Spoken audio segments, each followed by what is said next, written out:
Hi, chat. Wow, for once I don't feel like dying. Whoa. Hey guys, wow, it's been a while.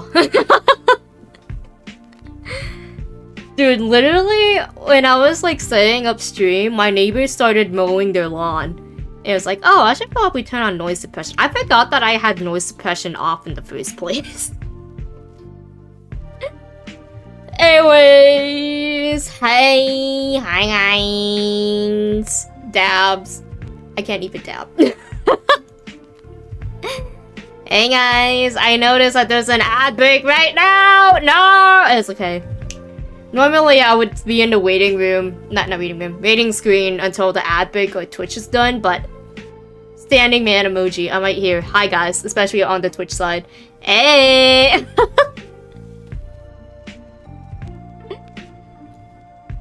Oh my gosh, it's been 2 months since I was last alive? Jesus. Sorry guys, I just like doing projects. I think the music's fine. Yeah, the music's fine. Okay, excellent. I was like worried if the music was like too loud. But hello. I forgot how to stream. I forgot how to yap, which is weird because I felt like yapping today. It's kind of weird, but yeah. Oh Jesus Christ, my ear. Anyway, hello, holy shit, Funky! What's up? Oh fuck, I forgot to put the... I just remembered I forgot to go put the fucking go live button. Whoopsies! Teehee! Point speakies! What am I saying? Anyways, live right now. Yippee! Anyway. Hi, Fog, hello! I'm losing my mind. Anyways. Damn, it has been a while. Don't you love it when you just like just gradually forget how to fucking talk and stream? And also, why is it hot today? Why? It's May. It's literally the start of May. It's 77 degrees Fahrenheit right now. Why? I need to get my AC set up. Oh, that's something I'm looking forward to, streaming with my AC on. Oh boy. Yo, speaking of like streaming with like my AC on, I need to look into like seeing how the EQ works on Reaper, cause like apparently you can there's a plugin to have Reaper and OBS, and I kind of want to use it, but it's like I know that that battle uses it. I know there's like a few other... Why is my ahoge being cut out? Hold on, I need to adjust my Fuki. Looking at that, yeah, Reaper, my beloved. Whoa, I stretched myself. That's not what I was trying to do. There we go. My ahoge is being cut out. I did not mean to stretch myself. Oh, I could just do this.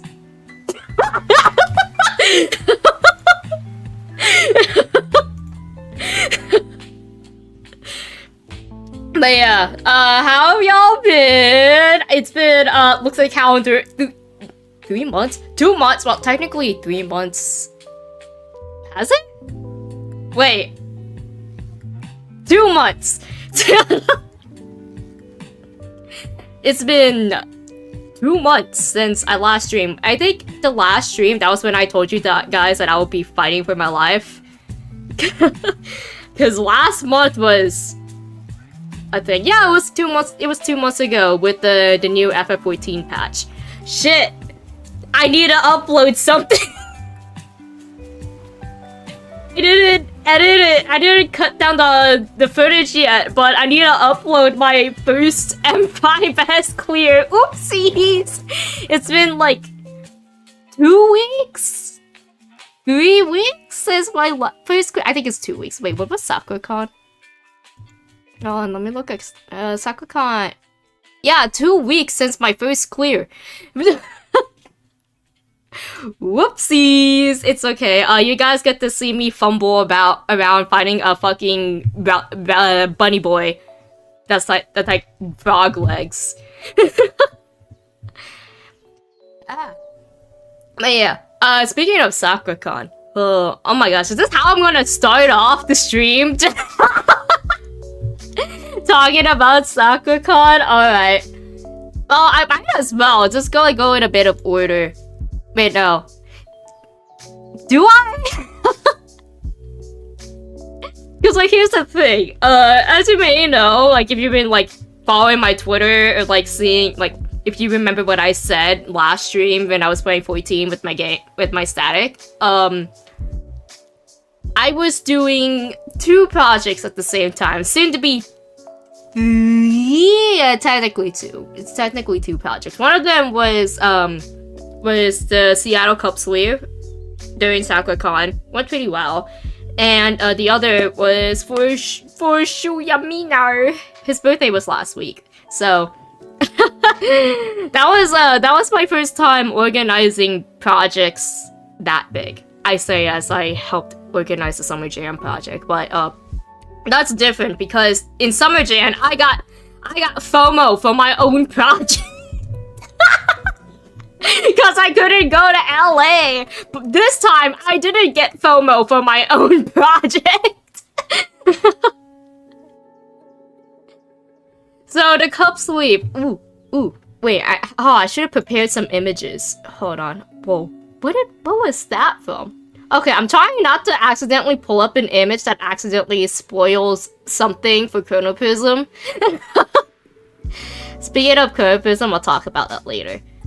Which one should I, let's see, that's the meetup. I'll talk about the meetup later. Where is it? Found it. Whoa, why is it big? Okay. Okay. Oh, it's still big. Come on.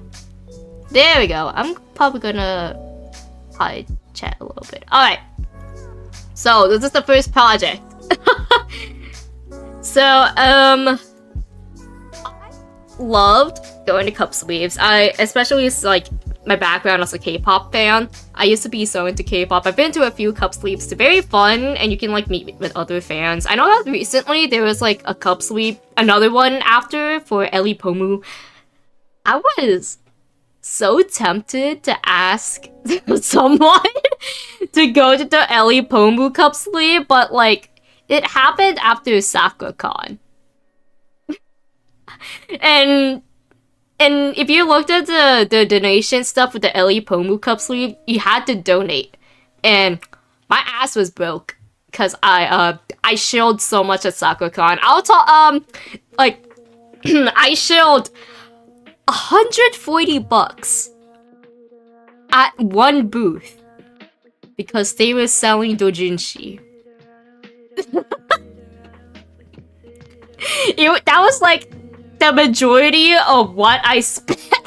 That was like the majority of my budget. And it was to Fujo the fuck out. And I got some Yuri too. I love Office Lady Yuri.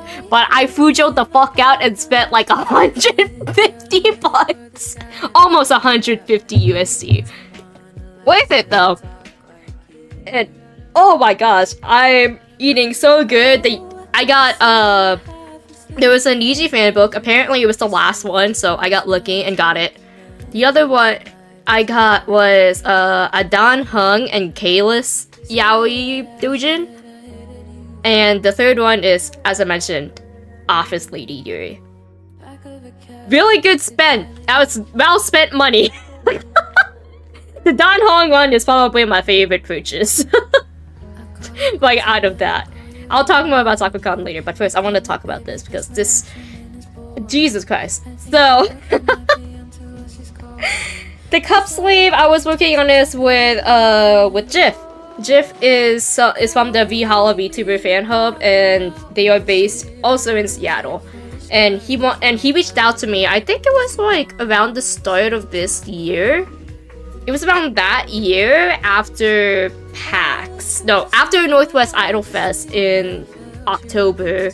We were like toying with the idea a bit in person. It's like, I kind of want to do a cup sleeve. It's like, oh, me too. It's like, I actually know a few things about doing cup sleeves. Hit me up. It's like, okay. And then a few months later, like into January, I think, he called a meeting with like the VHalla peeps, including myself, and he asked me if he wants to do a cup sleeve with him. So the idea was that I wanted to do one. I did toss the idea around with the Niji Ian fan hub, which is the server I run. Oh, excuse me, I burped. And a lot of people were down for it, so I took up Jess's offer, and we had the meeting to like planning out what to do. There was like a lot of events that we want to do, like I think it was like an idea for a cosplay meetup that was going to be a bit difficult, but a fun concept that we could do, but we need like a lot of coordination to make that meetup happen. It's probably going to be like an out of con meetup, so like we have to like rent out a place or something for that. I can't really say much about it, but there was an idea for a cosplay meetup that I really liked, and I hope that it actually comes true. But the one that we really focused on was the cup sleeve, and we were like planning as like, okay, these are the merch that we want to do. We want to do acrylics. We want to do like the cup sleeves itself, and we were talking about all this stuff. And then we forgot that we have to reach out to artists. So literally, towards the end of the meeting, I was like, you know, we should probably scout out artists, because they're literally what makes or break a cup sleeve, especially a VTuber cup sleeve. If it was a K-pop cup sleeve, that's a whole nother story. All you needed is graphic designers and manufacturers. That's it. You can do the graphic design yourself, but when it comes to VTuber cup sleeve, you need artists for that. That's like an extra step added, which is why VTuber cup sleeves are like pretty difficult to do compared to K-pop cup sleeves. and it also I also gained a newfound respect for people who regularly host cup sleeves, especially as someone who goes to cup sleeves a lot. I actually plan on going to a BTS cup sleeve because like their anniversary is next month. So yeah, I have a newfound respect when it comes to cup sleeves, because that there's so much shit that goes into planning that. Of course, we got lucky that we got the cup sleeve like ready to go before the tariffs hit, because if we did the cup sleeve now, it would have to be scrapped, because the tariffs didn't go into action until like late April or earlier this month. Like I think it's around the start of this month. And if we did it now, yeah, we would have scrapped it, because it's like what is it? Currently 200% tariffs? Ugh! Ew! And like the majority of our merch that we got for the cup sleeves are like manufactured from China, which is insane. So that would have been scrapped if we didn't do this earlier. But yeah, speaking of the merch, we did eventually, we went to Anime Washington together. I was going for 1 day, Jiff was volunteering for all 3 days at Anime Washington, and we managed to scout out a lot of people. But I was very well aware that we had like 2 months to get the cup sleeve ready.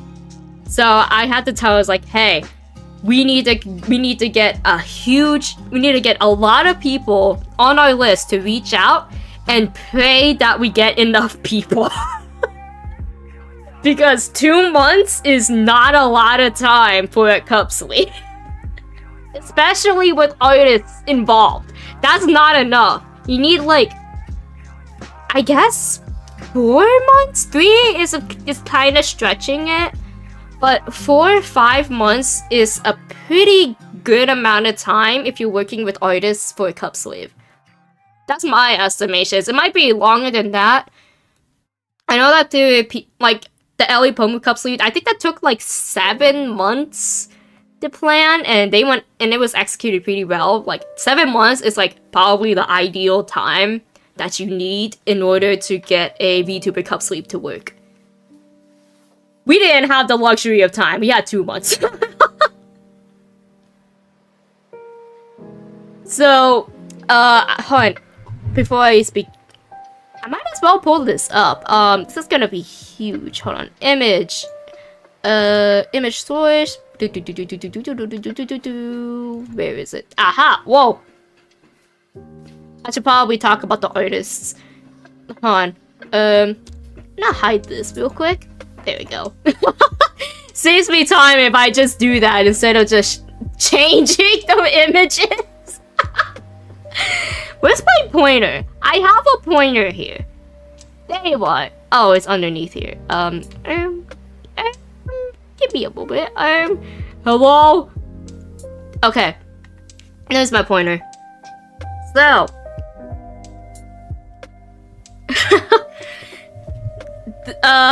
For my artist, we had about wait, we have a server. Let me look at the server to see how many people are here in some people left after the cup sleeve, which makes sense. We don't have much use of the server.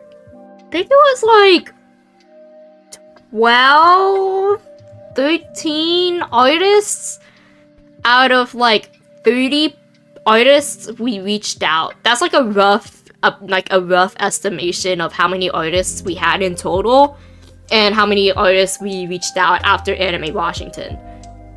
So that's actually not pretty bad. That's actually pretty good. Like that's like half of the artists we reached out to. Like, of course, when you're reaching out to artists for a big project like this, there's a chance you have to be prepared that you might get ghosted or ignored because, one, Twitter DMs suck. I remember having to okay, so I had to reach out to some of the artists in Twitter DMs, and if you are not mutuals or anything, your DM immediately goes into the message requests. But the thing is, Twitter sucks. And it doesn't tell you if you got a message request in your notice. And it's like super subtle to see if you got a message request. So you have to literally pray to God if they saw your message. And the other one is that some of the artists that I scouted out has Instagram only. And Instagram is a little bit better when it comes to message requests because they actually show you the notification. Like they have a little notification bar. It's like, for example, let's use Palette's profile picture as an example. Like, imagine this is like the chat bubble on Instagram. And then when you get a note if there's a red dot on the top corner, I forgot which corner. I think it's here. I don't know, but it's the red dot is really prevalent and it shows you that you got a message even if it's a request or not. And I prefer Instagram's DMs when it comes to reaching out to people to work with stuff, but the downside of that, even though it's really beneficial to do it, the limit of requesting a DM with someone on Instagram is one message. So, if I'm not in a Discord server with them, a mutual Discord server, and I don't know what their Discord is, I have to pray to God and and hope that they see my message. So it's like, hey, you want to work on a cup sleeve? Cool, thanks. That's literally, yeah, it was a whole idea, and I had to tell Jeff, it's like, we need a lot of people for this. We can't guarantee if the people we scouted out at the venue is enough, and if any of them will look at our stuff. So I had to implore him to okay, reach out to the artists, not just from the venue, but from online. I reached out to Palette because I remember that Palette was working on, Palette Ghost was Palette Ghost was coming to SakuraCon and they were approved for a table. And I was like, and I really liked Palette's art, especially the merch they have. They're the ones who worked on the jet tags and the sweaters from last year. They're still selling them, not the sweaters. I think the sweaters are sold, are the sweaters sold out? I don't remember, but she's trying to get rid of all the sweaters so that she can make new sweaters. She plans on making mint sweaters, I think. I don't remember. I think she does plan on making mint sweaters, but she still has the jet tags. I have the shoe jet tag, which is pretty good. Really good quality, by the way. Highly suggest getting Palette Ghost merch. It's really good. But yeah, I reached out to Palette, and luckily we already kind of worked together. We did an impromptu giveaway during the Summer Jam watch party last year, where we gave away sweaters, like I think it was misprints. Yeah, Palette had misprints of sweaters, and they asked us, it's like, hey, can we do a giveaway during the watch party? It's like, yeah, sure. So technically we're already familiar with Palette, but I'm very grateful that Palette accepted the offer to be like, excuse me. I'm very grateful that Palette accepted the offer to be an artist for the Niji cup sleeve. She also worked on the mint cup sleeve as well. But I'm gonna be mostly focusing on the Niji cup sleeve because that's the one that I organized. But yeah, I was very happy, and I got to know her a bit more, which is really nice. She's very sweet. She's also very fun to talk with. I chatted with her a lot at SakuraCon, also in DMs, and we were like planning out the stuff. Actually, I might ask Palette permission if I can show the concept sketches. Wait, I'll DM her right now. Palette goes. I'm streaming right now. May I have permission to show off the character designs? The end.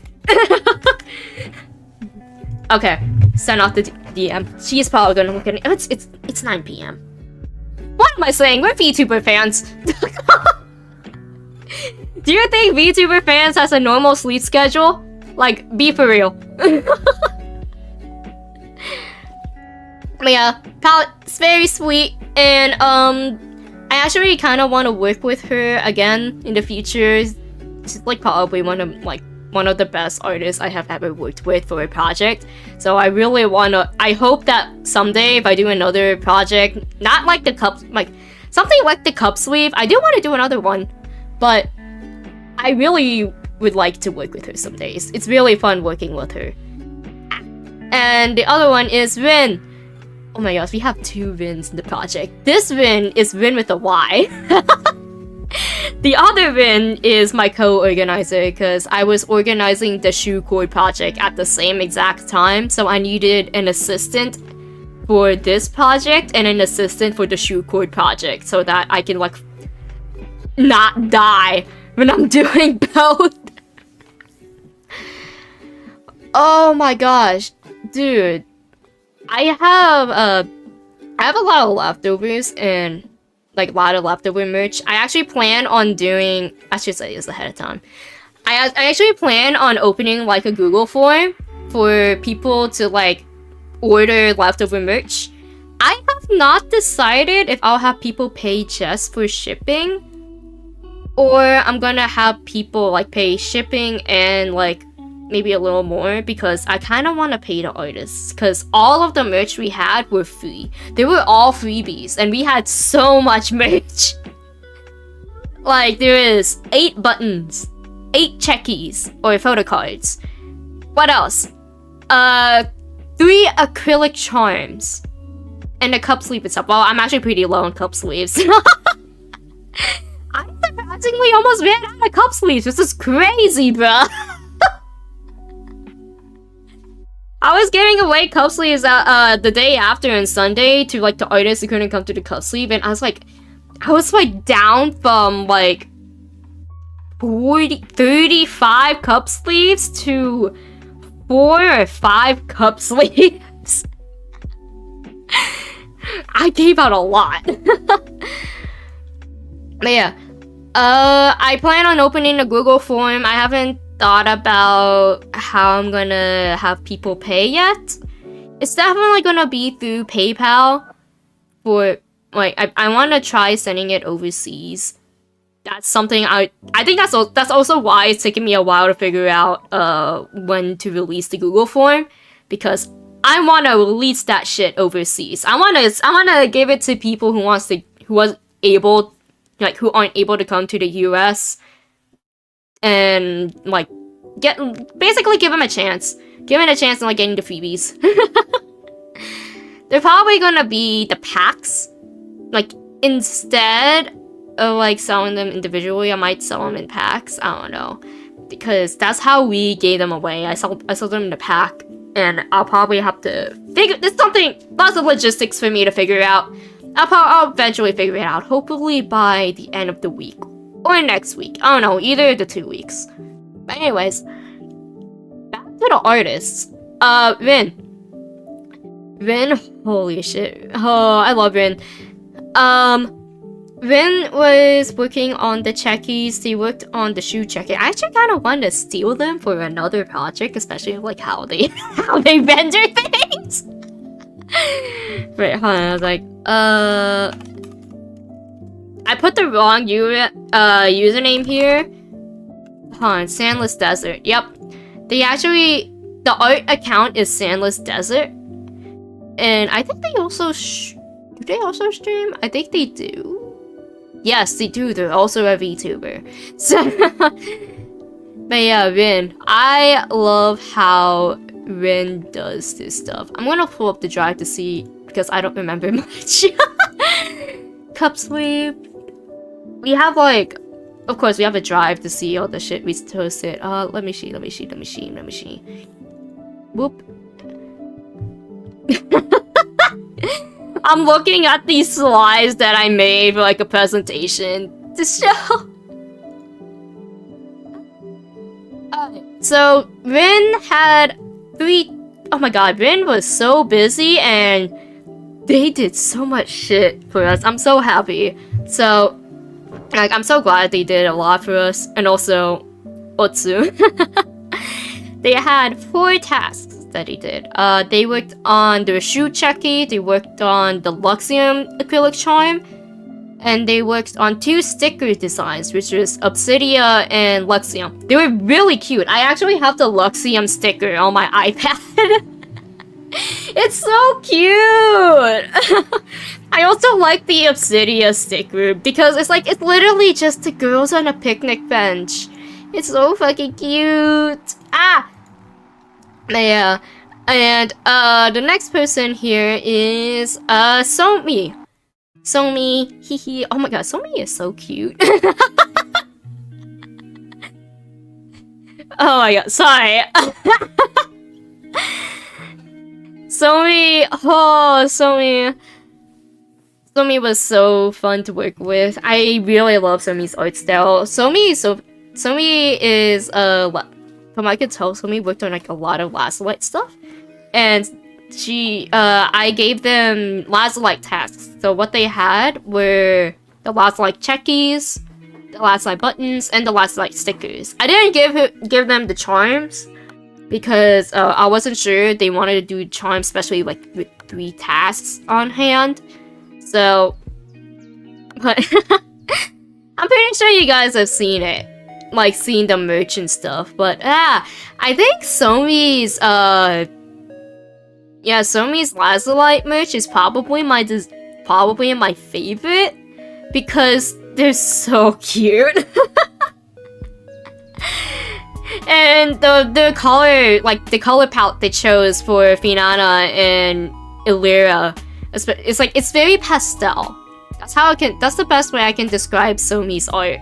And it's like it fits really well with the soccer theme we had going on for the Niji cup sleeve. So it's like it's probably my favorite. And the next one is Rem. So Rem actually stayed with us throughout the entire cup sleeve for both the mint cup sleeve and the Niji cup sleeve. And oh my gosh, Rem also brought like a lot of freebies. We had so many freebies, bro. It was like, okay, we have the cup sleeve freebies, that's enough. And then literally the day before, like on Friday, when I was going around the artist alley to solicit people and advertise the cup sleeve, one of the artists, the artist who does the hello, my Oshi is blank.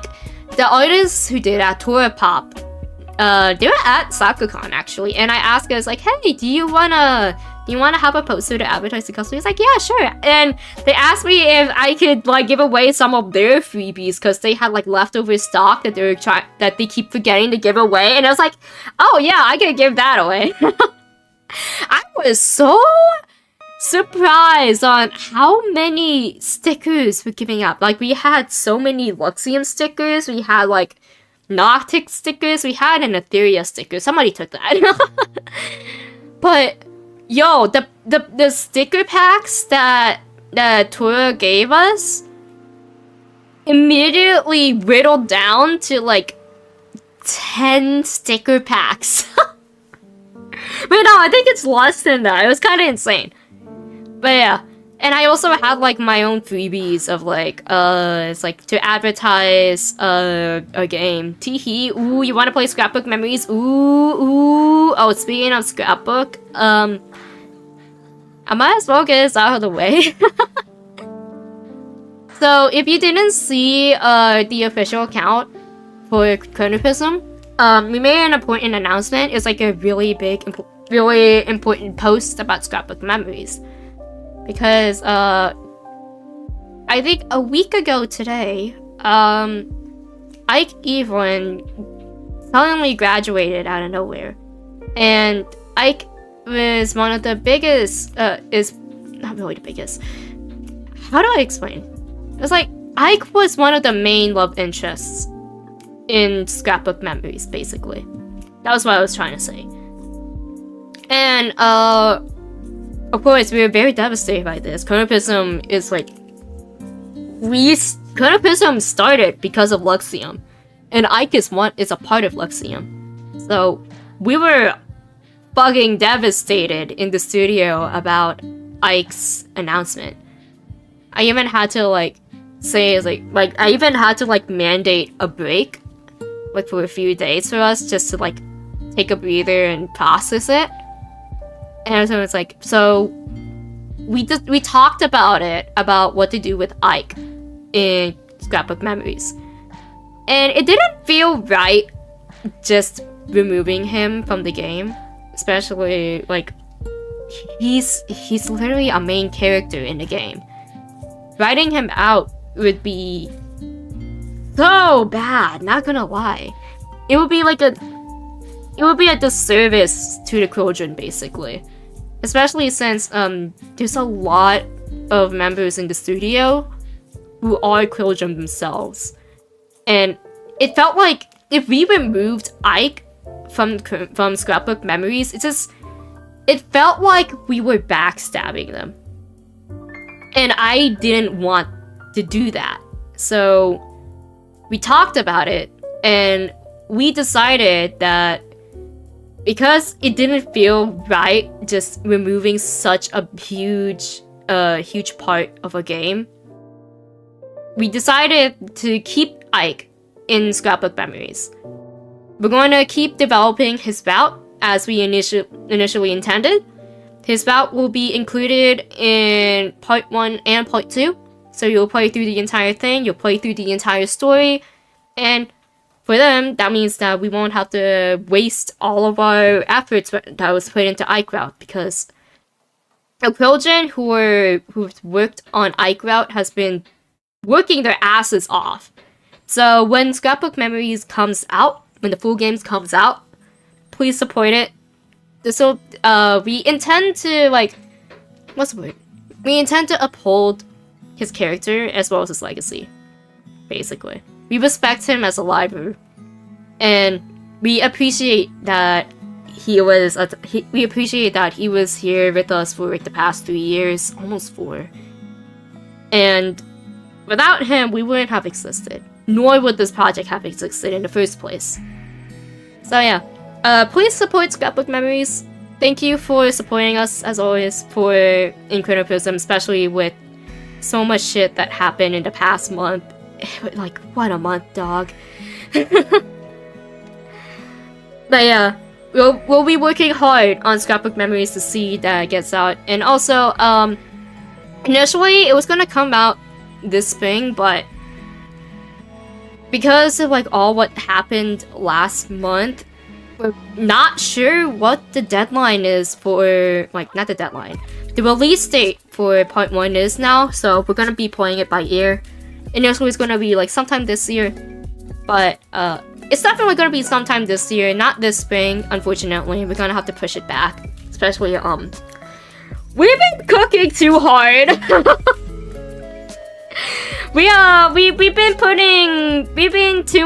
been cooking very hard on Scrapbook to the point that we literally are going to be releasing it in 2 parts. So yeah, keep an eye out on the Chronoprism account, and I will also be talking about it here in the channel. Some people already following me on the channel already knows that I talk about Scrapbook in here. But still, keep an eye out. But yeah, that's basically what I wanted to say about Scrapbook Memories. But yeah, back to the cup sweep, because I keep derailing. So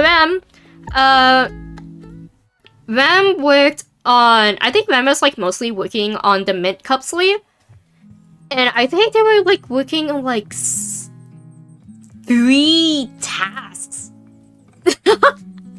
And I was like, as much like I wanted Rem to be like working on a like 2 tasks for the Niji cup sleeve, but because they were working on like 2 or 3 tasks already for the mint cup sleeve, I had to give them just 1, which is basically working on the Ike and Vox check keys.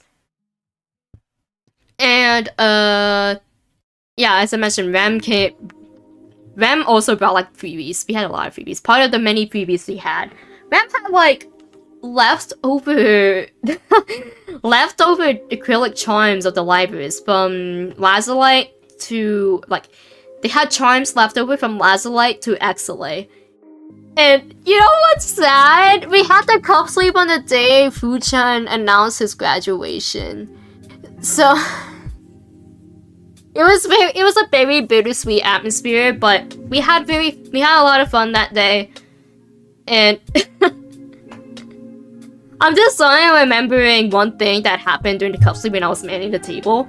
So when Rem gave me the charms, we had 2 Folgers and 2 Uki charms left. It was like, oh my gosh. Even when low in stock, they're always together. And I noticed something too. It was like when I was manning the table, every time someone asked for a Rem charm, they would always ask for a Cyborg charm. It was like, oh.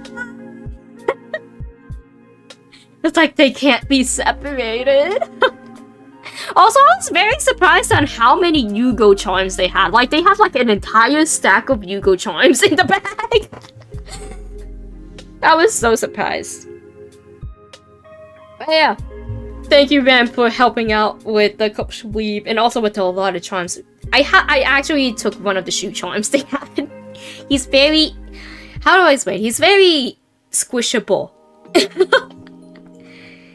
Very blurble, basically, in that charm. And the next one is... Wait, no. This is Yunari. This is Somi. There, I mixed them up. Okay, Somi is the one. This is Somi. Whoopsies. Yeah, this is Somi. Somi is the one who worked in the Lazulite charm. The bottom left artist, Oyua. Yeah, the charm. I talked about Somi's stuff. This is Yunari. Okay, I got the people wrong. I got my own artists wrong. Bruh. Anyway, Yunari also was working on the mint cup sleeve a lot. I think it was her, Rem, and Palette who was working on the mint cup sleeve as well. And I also saw that Yunari had a lot of tasks lined up for the mint cup sleeve, so I had to yoink her to do the Luca Checky and the Lazulite acrylic charm. The Lazulite charm is so cute. I like how the charm has like fish sticking her head out of the. It's so cute. I like her Lazulite charm. And the last one is Meanie. I actually got to talk with Meanie a lot over SakuraCon weekend.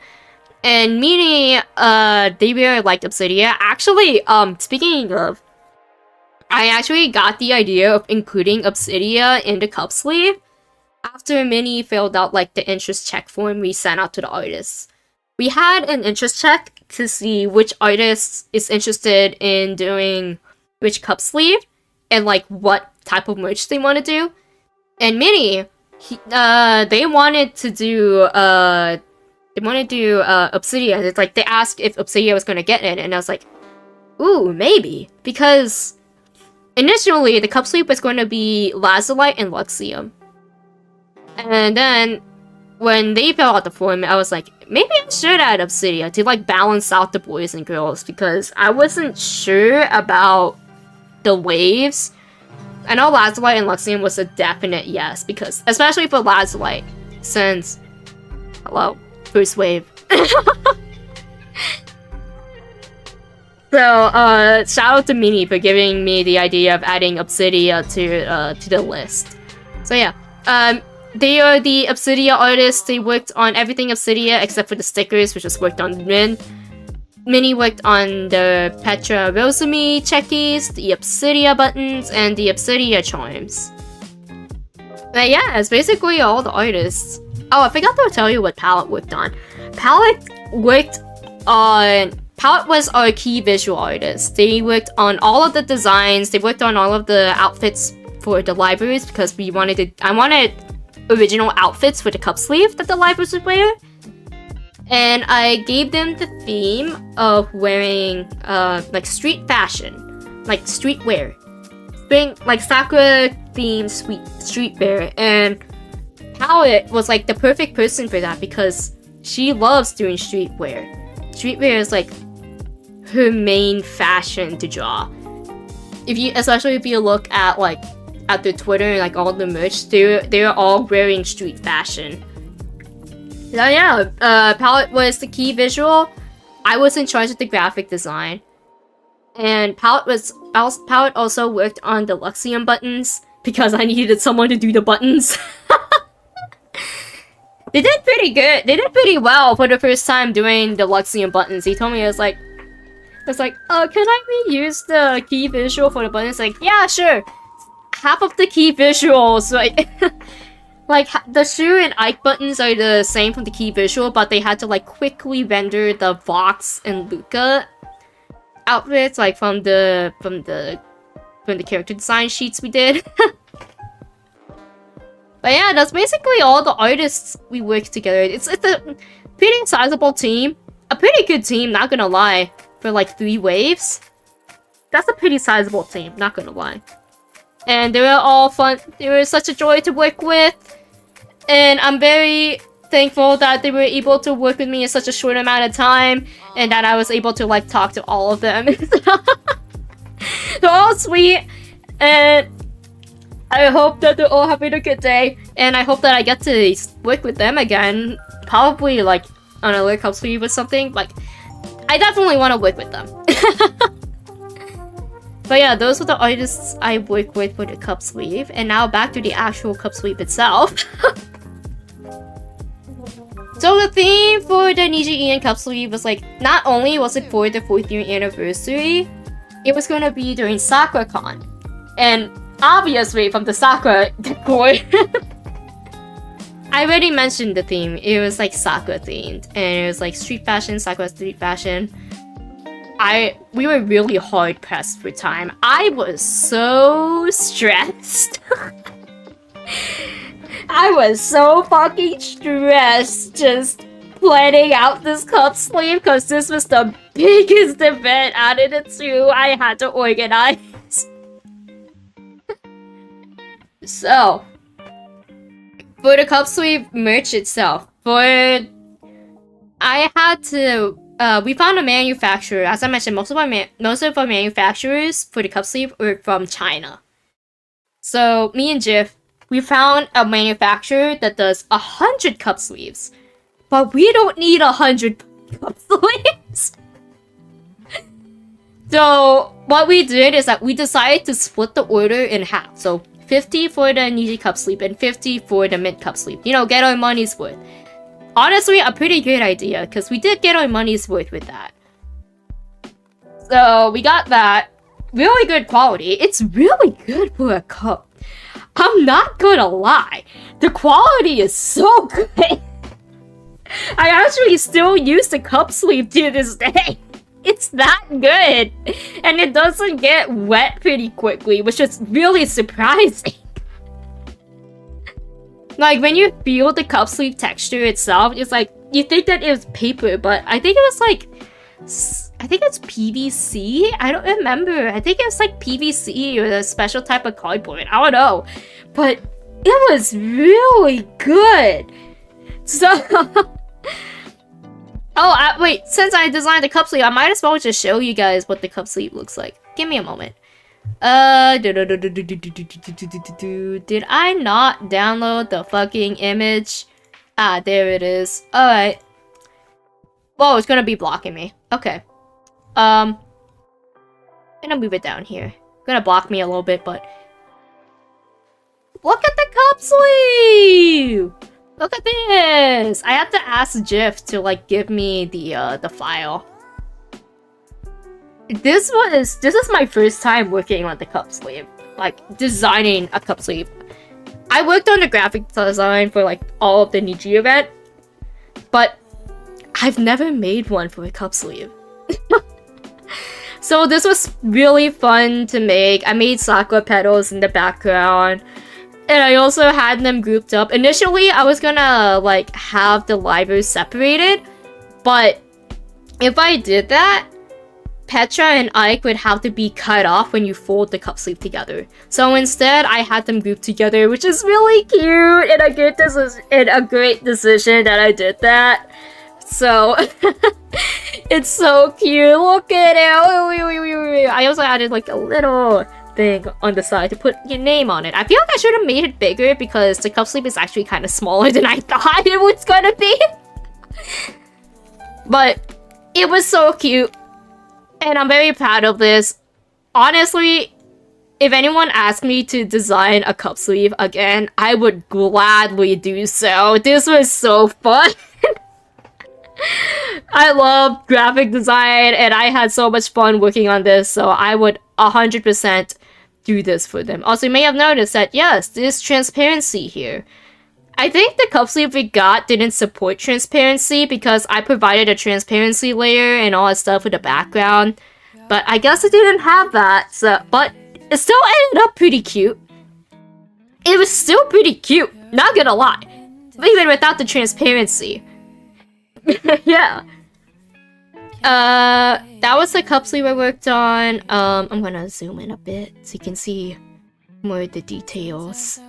Because I worked hard on it. I asked Jiff to send me the template so I know what we're gonna be using. So, you can see like the little sakura petals here. We're gonna start from the right. So there's Petra. I added outlines for them. He's cute. Petra's right here. Petra's outfit is so cute. It's very petal with the... She's wearing what's weird? Overalls, and it's really cute. And then we have Ike. Look at him. He's so cute. And it looks like... I like how I positioned him next, like between Petra and Alira. Especially next to Alira, because it looks like that they're taking a selfie together on Alira's phone. And also, Palette was so smart because Ike is carrying a bag full of sakura branches. It was so cute. And we found like we have an inspo board on Pinterest together. And we found I found this really cute poncho that felt very Ike coded. It's like, yo, can you put him in there? It's like, yeah, okay. And I just noticed that they even gave him sakura earrings, which is so cute. Yeah, and then we have a Wiwa with the... This was so smart.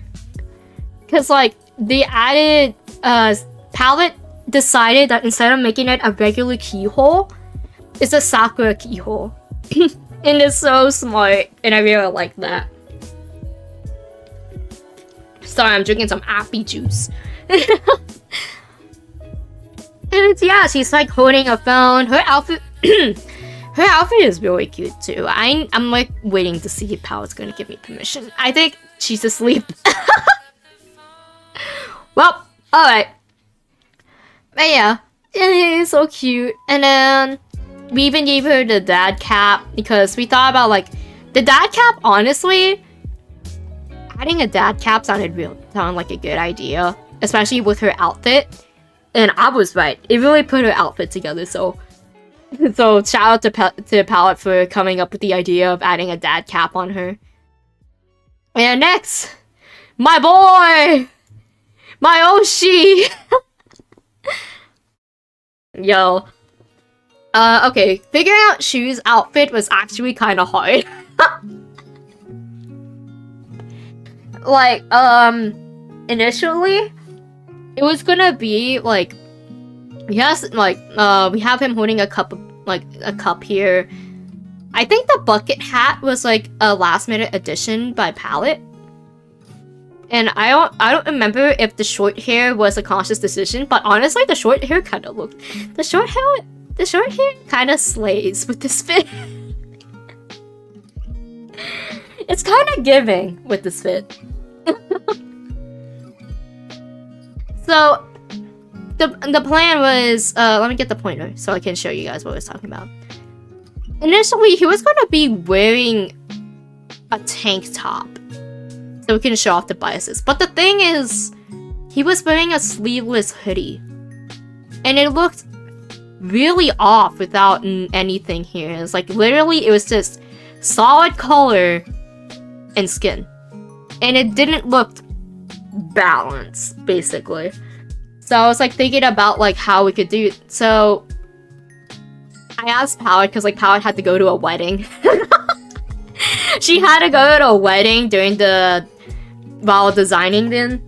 Like, she was like finishing up the rest of the others in the character designs, and it's like for Shu, I was like, we were like unsure about Shu, so I was like, okay, send me the Shu file and I'll finish him up, and I'll like finish him up for you. It's like, okay.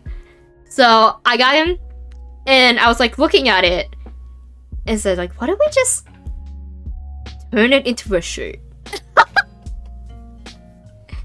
So yeah, we turn his shirt. You can't really see it because Rosami's blocking him, but there's actually Sakura designs. I actually added some Sakura flowers on his hoodie because it looked really empty. There was like nothing on the hoodie when I was giving his design. And to balance it out, especially since he has Sakura up here on his bucket hat, I put like Sakura designs on his hoodie. Yeah. As for Schubert, I think that was the one we had like the most effort in because it took us a really long time to figure out what he would wear. And he turned out really good! I'm not gonna lie, he turned out pretty good. Alright, and the next one... Oh shit. Rosami-sama. Rosami-sama. So yeah, Rosami... Honestly, it was pretty easy for me to figure out what Rosami wanted to wear. So when I was figuring out Rosami's outfit, I was like thinking along the lines of her third outfit. You know, the comfy city girl outfit, the office lady outfit with the sweater and stuff. I was thinking something along the lines for her. You know, I'm so glad I went with it because I found an inspo that looked really close to it, and it screamed Rosami. So she's wearing like I think she's wearing a dress, and she's holding a bouquet of sakura flowers. It's really cute. And we also gave her like, we also changed her hair, like her hair tie to a sakura hair tie. She's so cute. She's so cute. I'm so glad that Minnie asked for Obsidia because I think Rosemi would have completed this. Like, she's literally a flower, bruh. Sakura has a flower. So, we have to add her because she's flower and she's literally the same color as a Sakura flower, even though she's a rose. So, we needed to add Rosemi. But yeah. I don't know if Pallet's awake. I'll probably make like a sheet or something. If Pallet wakes up tomorrow and gives me permission, I'll probably make a sheet or something and post it on Twitter and show you guys the character designs of what we came up with for the Niji Cup Sleep. Yeah. Oh shit. I keep moving my fucking legs. Yeah, and of course right here, we have the name, we have the Sakura petals. We also have like the date and the organization, the fan hub here. It was so fun. I loved working on this.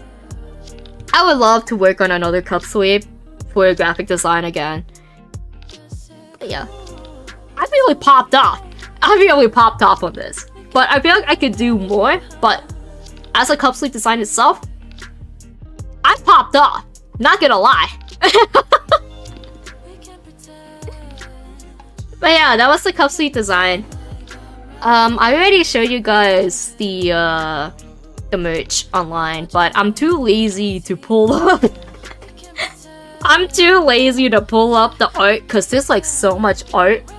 Actually, am I? Dang man emoji. Hold on. Am I lazy? Yeah, no, that's a lot of stuff. Wait, did I convert them all to PNGs? Wait. Pause champ? Pause champ? Nope, I didn't. Okay, yeah, no. I can't show it. Cause I have to convert them all to PNGs to show you guys stuff. Oh well, you're gonna have to refer to my Twitter to see the product images and stuff. Actually, I'll look for it right now. Way pack. There we go. There we go. I'll pull up the thread right now. And wait. Big brain idea. Hi, Pat! It's been a while. Wait, hold on. I have a big brain idea. Wait.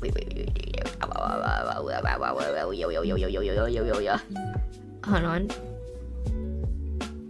I'm trying to, like, not... I'm pulling up Twitter right now.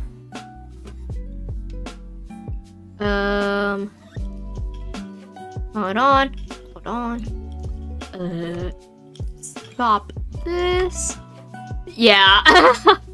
I'm finally done with my projects! Yippee! Oh, I'm like cropping this so much right now. Okay. Here we go. Alright. Here we go. Yippee! What the hell happened? Oh, wait. Is it better if I just do this? Yeah. I think it's better if I just do this. Give me a moment. There we go. That's better. We're going through the thread. So yeah, this is the cup sleeve. It was really sunny the entire week and the weekend. I took this on the week of SakuraCon, and I remember that my sister-in-law had like a bunch of doll stuff. So I borrowed her doll stuff for like a quick photo shoot outside and got my puppies out here. This is what the cup sleeves look like in person. Wait, you guys are kind of in the way. There we go. This is what it looks like on a cup, except I didn't really have a cup that was like big enough for this, so I had to use like a random boba cup that I stole. So it's kind of big, but that's what it looks like. And here it is, and I did like a little photo shoot here. It's like a little tea party. Like, it's so cute. Oh, it's kind of, you can't really see it, but it's so cute. Wait, I'll send a tweet so you guys can see it.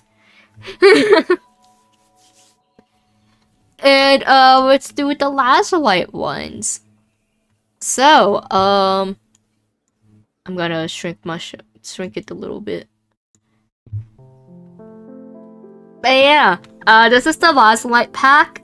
Initially, we were going to do like gacha, but I realized that we have so much freebies that I had to forego the gacha idea for the wave pack. So we had people choose what they wanted. But yeah, let's see. These are by Somi. The Finana, like these Finanas and these Aliras are by Somi. I made the stickers actually. I had the materials to make stickers, especially since a long time ago when I was in middle school. I used to have like a little sticker side gig. Like a little sticker business side gig I did at middle school. And I was like giving away stickers as I make them, so I felt like maybe it would be nice if I could like go back to my roots and make stickers again. So the artists submitted their designs and I made stickers with them. It's like, wee. And the buttons and the charms, these two are the only ones manufactured. Actually, the stickers are the only ones that are not manufactured. These I had to make by hand. I did not have a Cricut. So it was a lot of hand cramps just cutting these out by hand. It was really worth it though, because they ended up very cute. And right here, you have the charms. Look how cute these charms are. Oh my god, especially in the sunlight. I really like the little sakura. What's the word? The clasp? That's what they're called. I really like the sakura clasp because it's so cute. It's like a rose gold clasp. And Korean, that's the manufacturer we use. Korean offers a lot of options for clasps. And some people say it's like some of the shaped clasps aren't good, but to be honest, I kind of wanted this because it went with the theme. So I got that. And look, this is what I was talking about! You know, I designed this. I got DM'd. Oh, that was the ping. No! Okay. Yeah, you guys are probably gonna have to wait for like the full, for the sheet. Wow, I'm getting all noticed right now.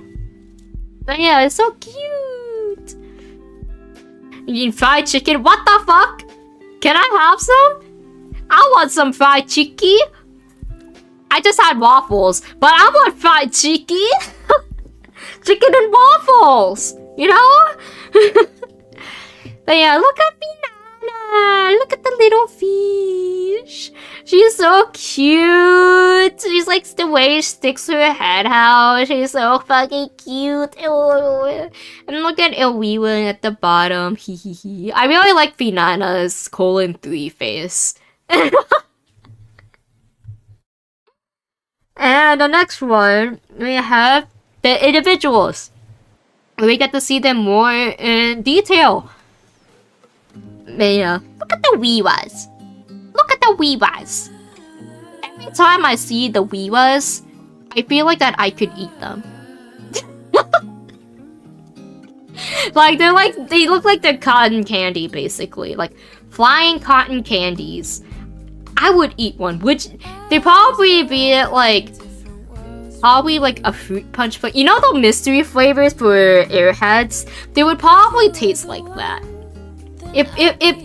If God would allow me, if Alira Pandora would allow me, I would eat a Wiwa. Just it's not my fault. They look like flying cotton candies. Yeah, look at the dad cap on her. She's so cute. This is basically the full outfit, but in chibi form. Look at her head, so cute. I like the transparent sleeves, and like some parts that's transparent, like the sleeves and whatever the fuck this is. I think it's called the main body. I don't know what it's called. It's so cute. It's so cute. And she also has sandals. And her phone. Oh, I just noticed the Sakura earrings on her. Oh. And then we have Fish. Fish is, oh my gosh, I really want Fish's outfit so bad, but Fish has a Sakura sling bag, which is so cute. Look at her bag! And she has her, and look at the Ryu guards and their derpy ass faces. And we also, like, she has a little hair bow. And I really want this shirt, not this shirt, this outfit so bad. I think it's a one-piece outfit. And it's so good. There's a retailer called Devil Inspired that sells this shirt. And I really want it. But because it's a retailer, this shirt is from China. And I'm really not looking forward to the fucking... I really don't want to pay the tariffs. The one piece, I knew there was going to be one person who was going to say that. That's why I didn't say anything. And yeah, and then we have the buttons. It's so cute. To be honest, if we had like a little more time, I would have asked the artists to modify the designs a bit to have some bleed, because some of the designs got cut into it got pressed into the edges. That's why there's like this bleed. You need to have like a little bit of space, like about this much space, and then that much space right here is going to get folded over into the button. Yeah, it sounds disappointed, yeah, because this button would have been so much better. We only had 2 months to work on this, so there's like stuff that I wish we did better, but unfortunately we couldn't because we didn't have much time. There's only so much you can do in 2 months, and it was like too late for the artists to make any revisions. So, and we didn't figure out the button manufacturer. In fact, I wasn't even told about the button manufacturer until like 2 or 3 weeks before the convention. So, we had to do what we had to do. But yeah, we had, Somi worked on it. Somi did the view guards. And she looks so head empty. Just like that view guards. But yeah, Pinata is really cute here. And the next one is Iwiwa. Iwiwa is also very head empty. I like this one because it feels like there's absolutely zero thoughts in her mind.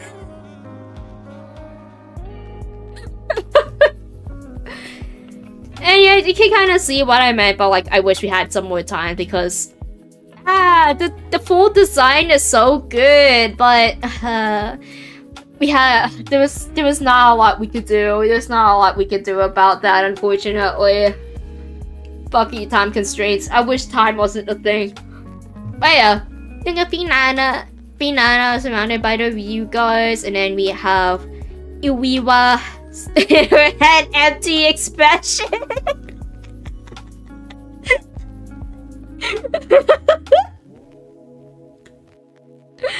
She has absolutely no thoughts, like. But yeah, we got the Wiwas here, the Familira.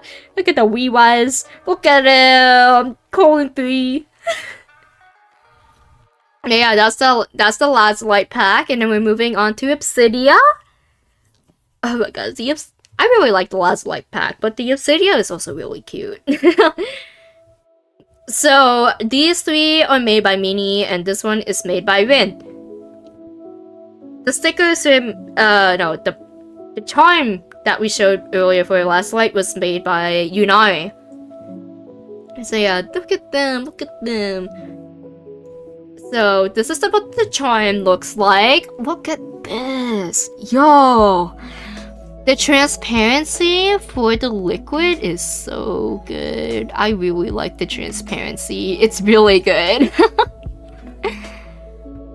I think like if we had more time and we were able to, I would probably ask the manufacturer if we could adjust the transparency a bit more so we can like see the liquid of the boba drink a bit more. Because you can kind of see it. You can see like there's like a little tint, but if we had more time, I would probably tell them to like make it a bit, like make it more, a tiny bit more opaque so that we can see the color pop out. To see that like the colors are mixing together. But this is so cute. I really like this. This is so cute. Because look at how they're reaching out to each other. Oh, they're so fucking cute. Rose petal. Yeah. And we have the stickers made by Vin. Look at them. I really like this sticker. I think this sticker is one of my favorites, but I really like the Luxium sticker, which we'll be showing next. Like, look at them. They're having a nice little picnic. They're drinking boba together. They're cute. They're on a date. Look at them. They're on a date. They're so cute. And also, I just noticed the little flowers on Rosami's head, and like the little decor on Petal's head. It's so cute. Oh, whoa, whoa, whoa, whoa, whoa. And yeah, you can see like a little bit more of their full designs, because like you can see it down here, and you can also see it here. What the heck's a date? Something you'll get someday when you get some bitches. But yeah, and then this one is also made by me. Yo, Minnie's designs for the buttons are so good. They're so goated. Look at Petra. Pangy. Look at her. She looks so good. Oh my gosh. Especially like the idea like using, I forgot what it's called. Like, where you're shading the back of the hair with a different color. I forgot what it's called, but I like how Minnie decided to, like, shade the back of her hair using pink. It's just so cute. And for Rosami, look at her! She's so cute! Look at her! She is so cute. This looks very edible. I will say this. Like, hear me out. This looks like a candy. Actually, since I have the buttons in person, they all look like wow. What type of candy am I looking at? It looks like a gummy, basically. Like some sort of gummy, like a sour gummy, basically. If these were edibles, they would definitely be like sour gummies. I'm not gonna lie. Like this reminds me. Oh, I know what Rosami's reminds me. It reminds me of the Peach Rings lifesavers. Do you guys know what the Peach Ring lifesavers are? They're like the gummies, the lifesaver gummies. That's what Rosami's reminds me of. That's what Rosami's badge reminds me of. It reminds me of like lifesavers, specifically the peach flavored. This would be peach flavored. I'm not gonna lie. I would eat this 10 out of 10. And the next one is my boy. Time for Luxium. Oh my gosh, they had so much stuff. I think they're the biggest pack because there's 4 buttons, an acrylic charm, and a sticker. They had the biggest pack. So the difference between the boys and the girls is that these buttons are actually not manufactured. So to save money on manufacturing, because manufacturing costed us like, for the cup sleeve in total, it costed us about $1,000. It was a lot of money put into this event. So to cut costs as much as we can, I DIY'd most of the stickers, and I DIY Deluxium buttons. One of my friends, Chisa actually bought a button press recently, so I've been going over to Chisa's house a lot to borrow the button press, and I've been working on Deluxium buttons. That was like 3 or 4 days straight of going to Chisa's house to use the button press, and I'm finally done. Badge me. Yeah. I kind of want to get my own badge maker. Who knows? I'm actually toying with the idea of opening like a merch, like an online merch shop someday. It's mostly gonna be like fan merch, of course. Something to do on the side. Especially, I need upgrade. I need equipment upgrade, but I want to get a new mic, basically. Like, there have been times where I wanted to stream without my headphones on. Like, badge maker. Ow, wow, wow, wow, wow, wow. But yeah, there's been times where I wanted to like, what's the word? Standing man emoji. Yeah, now I remember. There's been times where I wanted to like stream without my earbuds on because I don't like wearing my earbuds all the time. Even though I prefer earbuds over headphones. I kind of want to give my ears a break, you know? But I have a Blue Yeti, and Blue Yeti isn't a dynamic mic. It has there's a reason why Blue Yetis are very popular for podcasts, because let's say that this acrylic charm is the Blue Yeti. So basically, the setting that I have, the settings for it. One of the settings is that you can have the Blue Yeti pick up sounds surrounding it. Like, say, like, the straw is the mic itself, where you, like, talk into it. So it gets, like, surrounding it. Or you could choose to have pick-up sounds from the front or the back. And that's the setting that I have, because that's the best setting that the Blue Yeti can have for recording and streaming and stuff. So, someday, hopefully, I can upgrade my mic. I've been looking at like dynamic mics, but I really want to upgrade my mic so that I can like do streams where I don't have to wear my headphones all the time. But yeah, sidetracked for a bit. But I was like talking about the button press. I kind of want to get one. But yeah, I hope that I can upgrade my equipment someday. Maybe I'll open an online store with my own merch and stuff, since I now know how to make buttons. Issue is, I don't know how to make acrylic charms, but I really want to do it. Oh! I just got permission from Palette! Okay.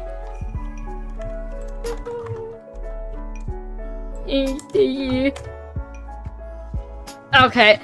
Palette just gave me permission to show the full key visual. Yippee! Okay. First, let's get this out of the way, because this is the last one I have to show. So, hi, Swordsman! Hello, thank you for the check-in. Maybe one day open your own button press. Yeah, maybe someday. Whoa, what happened to fucking mix it up? Why is it on the side? Whoa, hold on, let me resize mix it up. There we go. Thank you for the head pat. But yeah, so these buttons were made by me. These were made by Palette. They actually finished up like cell shading Luca and Voxes so that I can use them as buttons. And also the background is really good, I'm not gonna lie. I really like how they did the background for the buttons. And we have the sticker by Rin. This is the one I have on my iPad. This is so cute. I love this sticker, bro. Look at them. Look at my boys. And there's the acrylic charm. So this acrylic charm is actually kind of unique. Like, this is the front side. Like, earlier you just saw one side of the acrylic charm, but because there's 4 boys, we have to figure out a way to fit them in. And one of the artists, I forgot who. I forgot which artist worked on it. I think it was also Rin. Yeah, Rin. So what Rin did for the acrylic charm is that they made it double-sided. So we have Shu, like we have Vox and Shu on the front, and on the other side we have Ike and Luca, which is really smart. So I'm very I was very satisfied, like we were very satisfied on like how this charm ended up. And also I just noticed the transparency in here. I don't think this initially had transparency, but they added transparency here. It's like so good. This is a really good charm. I'm not gonna lie. Probably my favorite. I think it's one of the, I think that's the only unique charm we had out of the merch for the cup sleeve because of this double side. Because it's double-sided. And of course, we have the sticker! Look at them! Look at my boys! Oh, I love them! Oh, I miss them so much. I miss my boys. I miss my Oshi. I miss my wife, Tails. I miss them very much. But yeah, the way it is, like, Min had them set up is like have them posing together in front of a sakura flower is so cute and smart, especially the way with like Fox just lying down. Oh, I miss them so much. Oh, but yeah, this is actually on my iPad. I mentioned this. This is currently on my iPad. This is my favorite sticker. I have it back here. But yeah, that's basically that. And here are the buttons. Whoa, why is it so grainy? Oh, okay, now I remember. Because I wasn't able to find good paper. So we had to use this. This is the one that Palette made. Look at this. Oh, look at Vox. Ooh. And then we have Luca. Now I think about it, this paper kind of gives it like a pastel color. It's not really unintentional, but I just realized that it gave it like a pastel color, like pastel palette to the buttons. There's Luca. And then we have Ike. Oh, I hope he's doing well. I hope Ike is doing well. And then we have Shu. My boy, he. I actually, this is kind of a secret, but, I actually kind of fucked up the sizing for these buttons. So I was getting them set up to put a button press. Cause, I have so many, B grade, maybe C grade buttons that I made because I fucked up the button.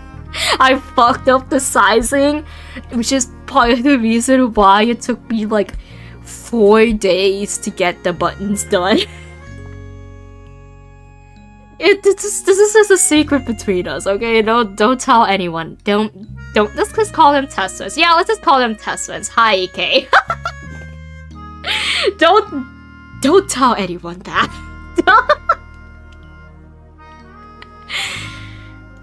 But yeah, that's basically all the merch we did. I kind of want to do this again someday, but hey, yeah. Also, Ike Otsu, thank you for working on the instrumental. Sorry we didn't meet up at SakuraCon, but hopefully we can meet up someday. Well, yeah, it's basically the merch. I just got permission from Palette to pull up the character design, so I'm gonna do that real quick. Where is it? If I can find the files, I don't have them. I don't have them organized. Hello, can I find them? Please? Alright. Here we go. It's good, okay, one day, yeah, someday we will see each other. Someday we will actually catch each other. I was going to go to the mint cup sleeve, but apparently at the last minute, my friend told me that he had work the next day, so I was unable to go to the mint cup sleeve. And it's so fucked up because Mint was at the cup sleeve herself. This is so fucked up, but anyways. Let's do... Boop. Oh god. Oh god. Hold on. Scuff. Shit. There we go. I didn't get to see her because I did have to get food right before, bruh. Oh my condolences. Alright. So we're gonna start from left to right. Actually, you know, let's just switch over to here. Whatever, let's just switch over to here. I think it's better this way.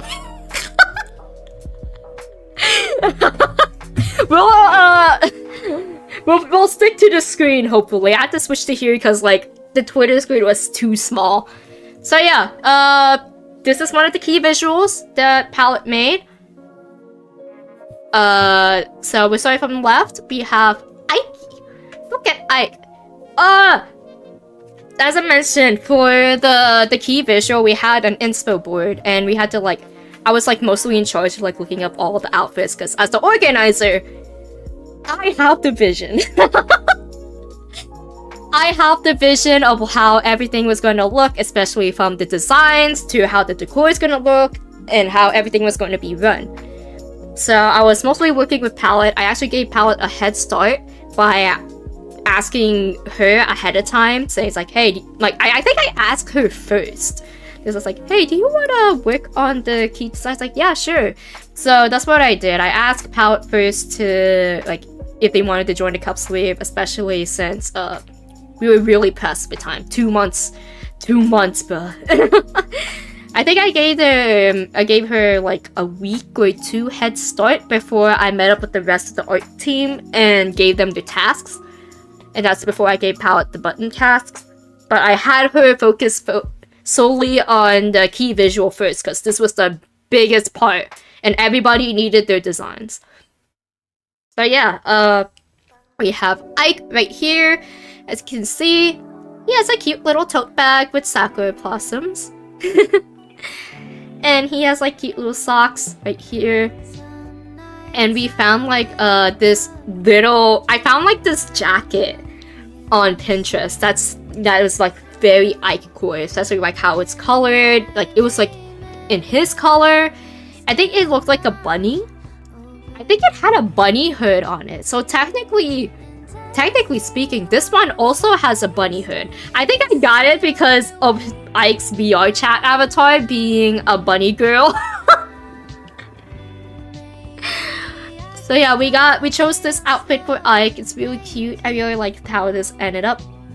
And for Petra, I really liked the idea of giving a liver in the overalls, but I had no idea who to give it to. At first, I wanted to give it to Shu, because I don't know, Shu kind of gives the vibe to wearing overalls, but then Palette came up with the idea of giving this to Petra.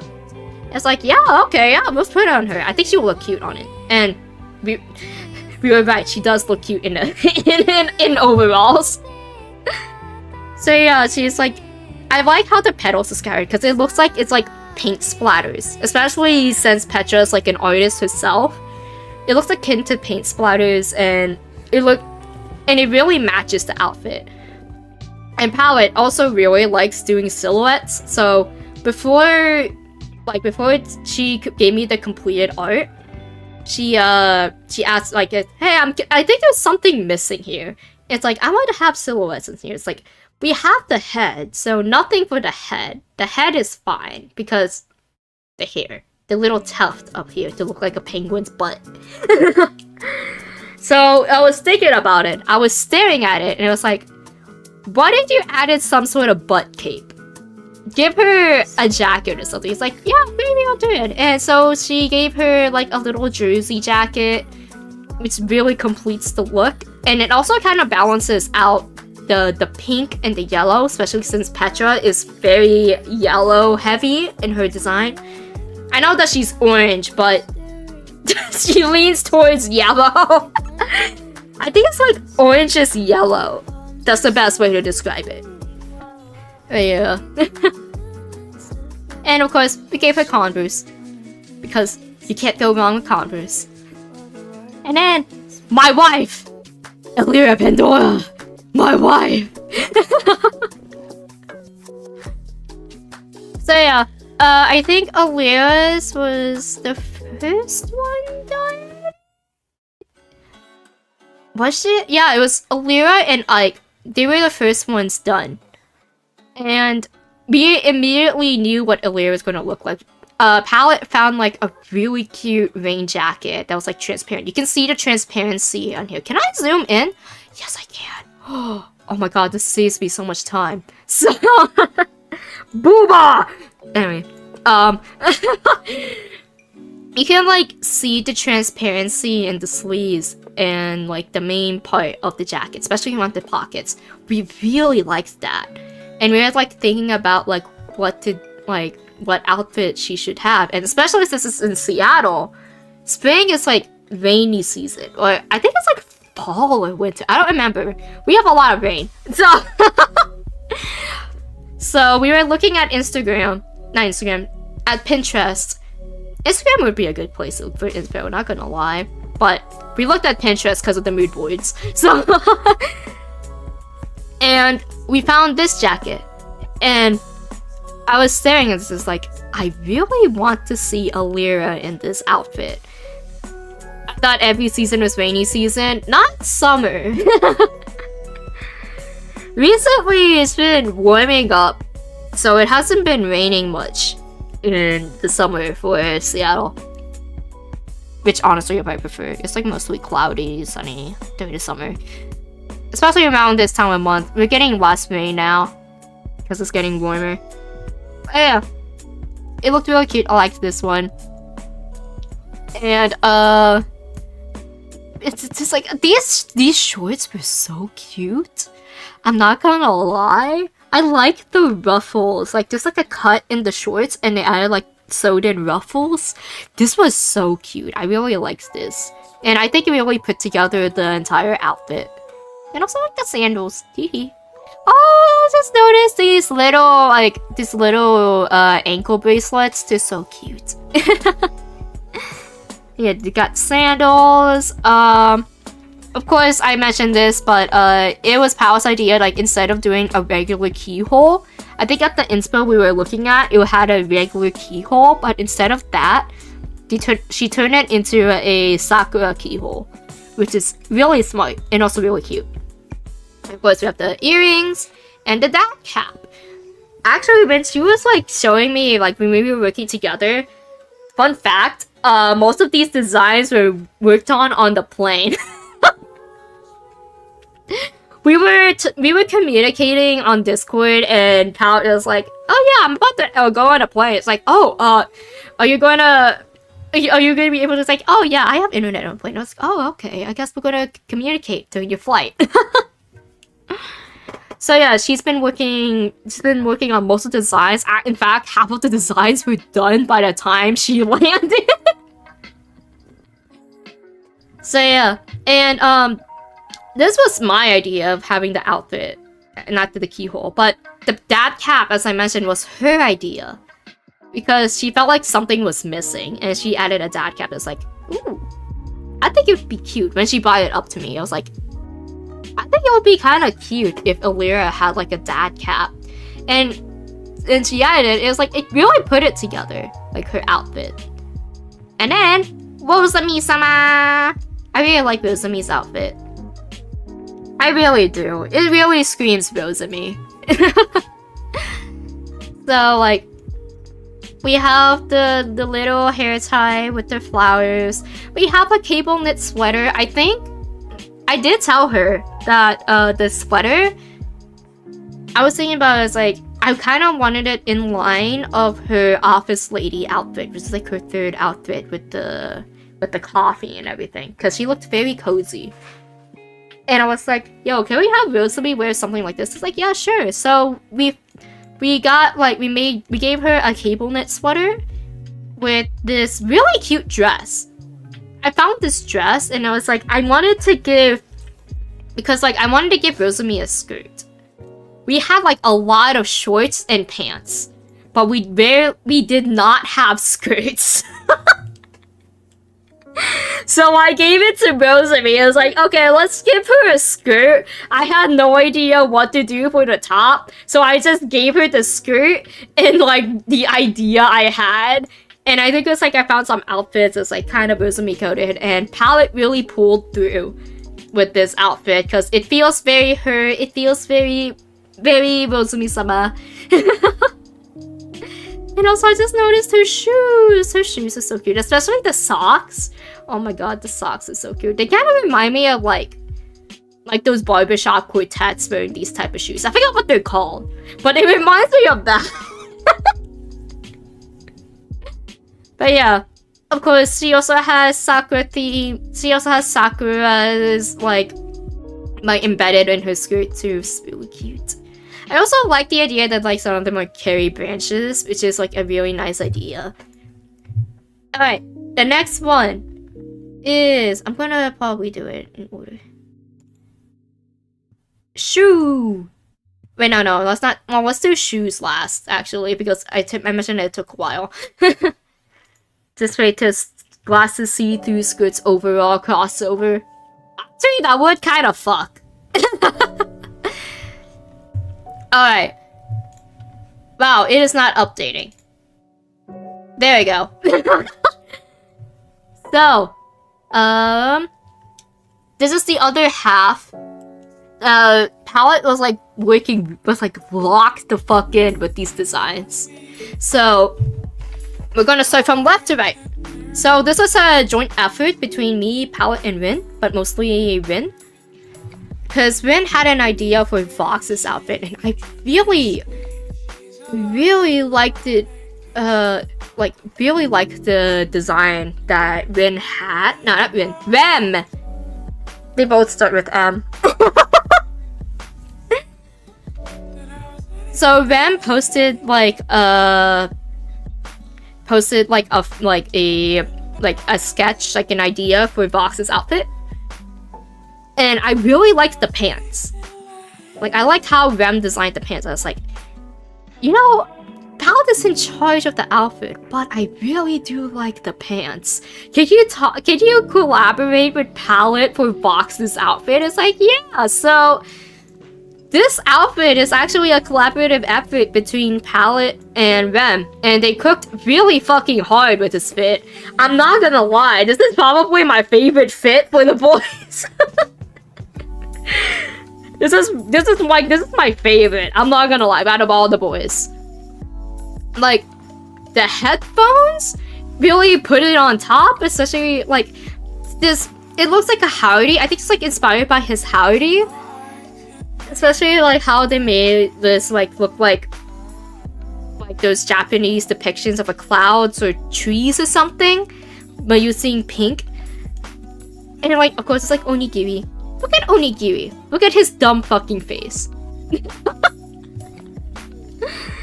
It has this, and then we have like this little belt here. This fucks so hard.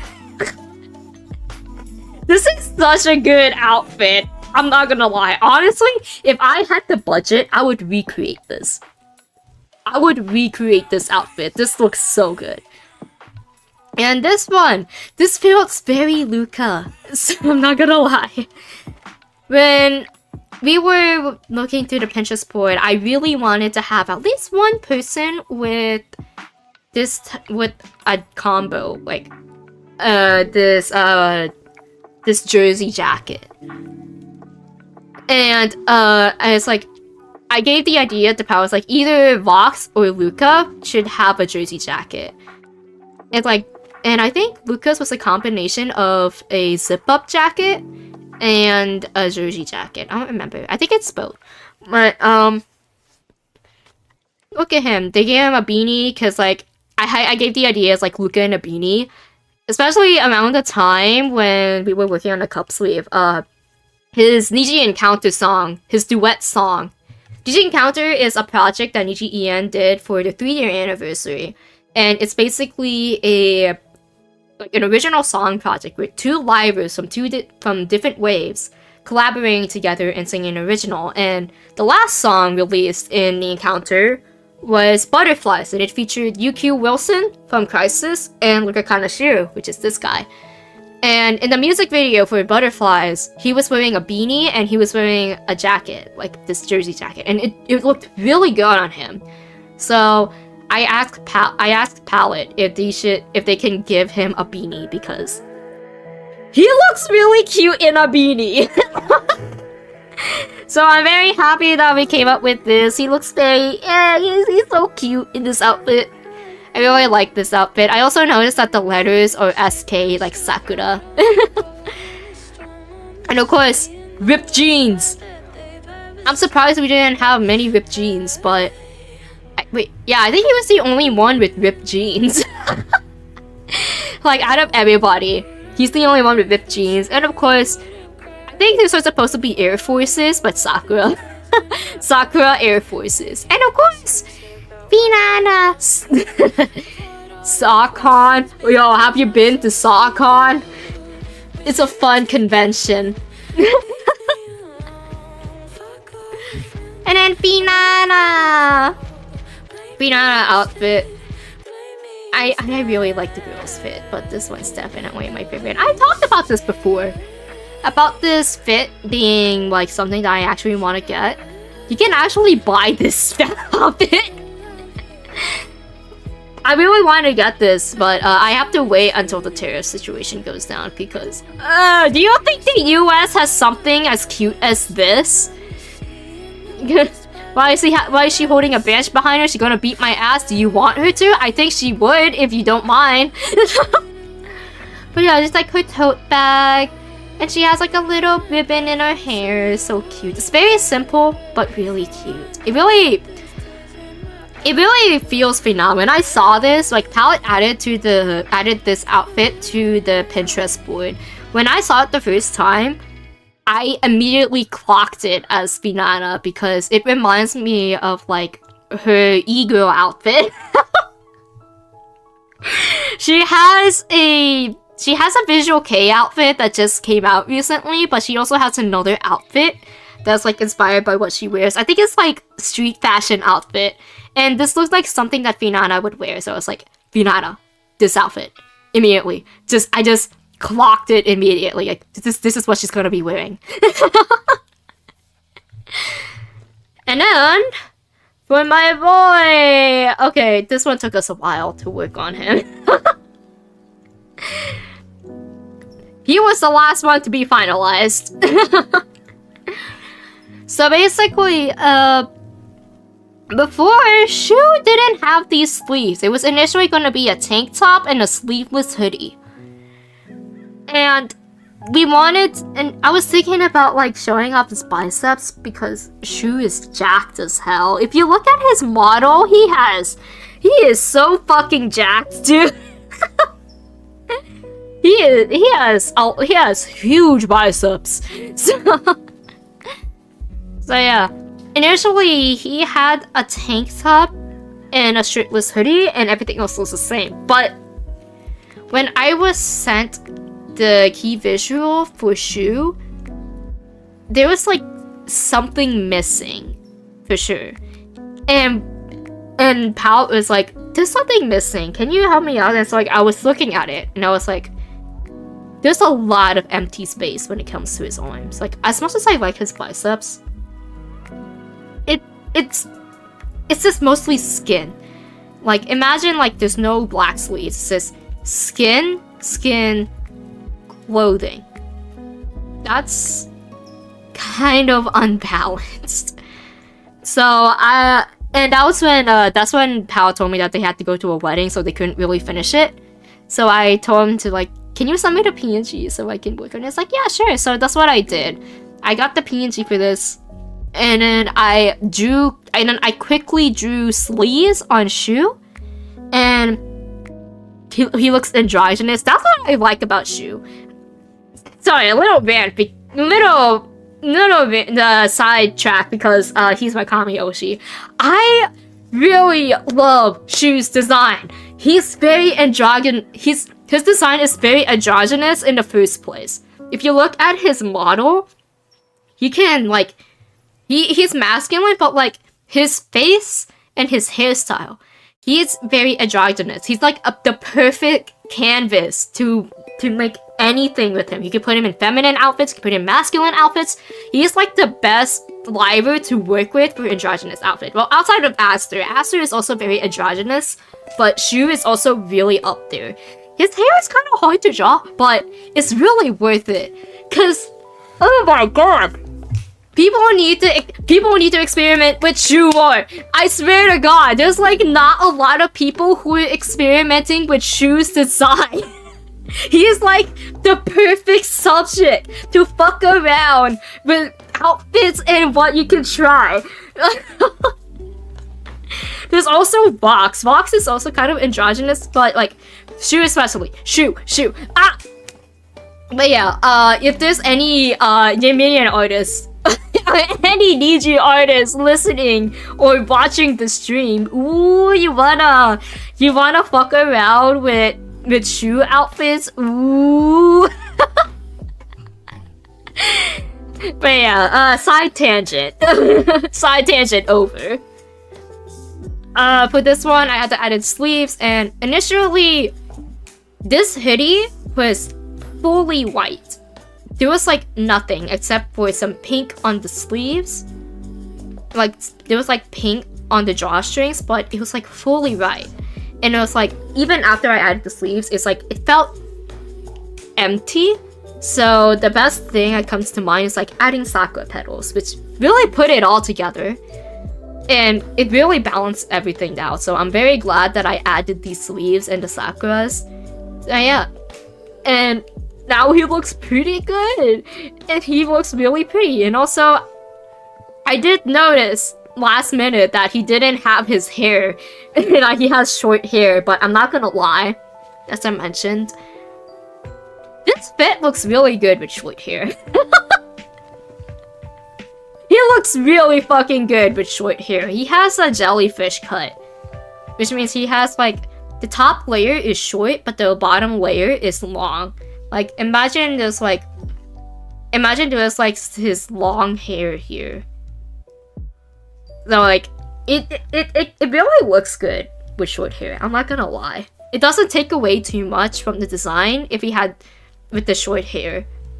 But yeah, that's basically all the key visuals. I'll probably put it together into one big sheet and post it online so that you guys can see it. I could also show you guys the finished key visuals for if I can find it. Hello? The finished key visuals that I use for the cup sleeve. If I can find it. Hello? Oh, I think I deleted it to save space. Awkward. Yes, I did. Okay, that's a bit awkward. Okay. Alright. Yeah. Yeah, that's pretty much it for the cup sleeve. I'll probably tell more stories about it when we do SakuraCon, because it ties into SakuraCon. But yeah, that's basically it. Why did it open twice? That's basically it. And now I need to open up, why is it on? Okay. Now I need to open up what we've been waiting for. I've been wanting to talk about this for a while. So, as you guys know, I've been working on like another project at the same time, which is why I've been dead all month. But, while I was working on the Niji Cup sleeve, I was also greenlit at the same time to do a birthday project for Shu's birthday by the fan Discord under him. We call it Shu Court. We are the unofficial fan server for Shu. And we do projects every year for his birthday. Last year we didn't really do a big project, but this year we did a pretty big one. And I put so much work in this. EK has also worked on an instrumental. He was just here earlier. I'm gonna pull it up real quick. Oh gosh. Alright. Wait, hold on. I'm gonna full screen this. Ah! I'm gonna resize this real quick.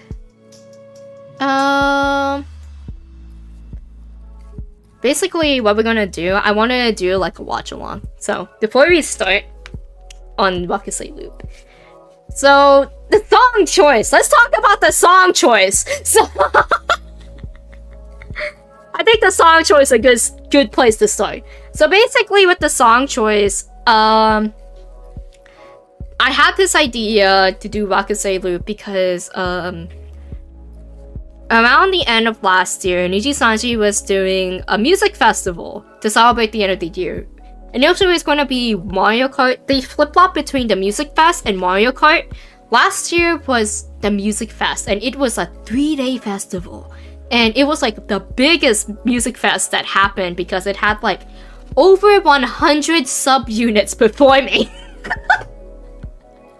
And it was like company-wide, so everybody from Virtual, everybody from XID, everyone from XKR, everyone from EN, everyone from JP, they were joining the music festival in 3D and in 2D to perform in the 3-day event. And it was so fucking fire. And for day 1 of the music festival, Obsidia performed Wakusei Loop. And they were in the free portion of the song. Howdy, hello! Welcome to the stream, Avalon! Yeah, so the idea was that, ever since I watched Obsidia's performance of Wakusei Loop during the Niji Music Festival, it was so cute. And then I looked at the lyrics, and I was like, this sounds like an Eve song, and I was right. It was sung by Eve. And I love Eve! And I looked at the lyrics, and I was like, oh, this is kind of cute.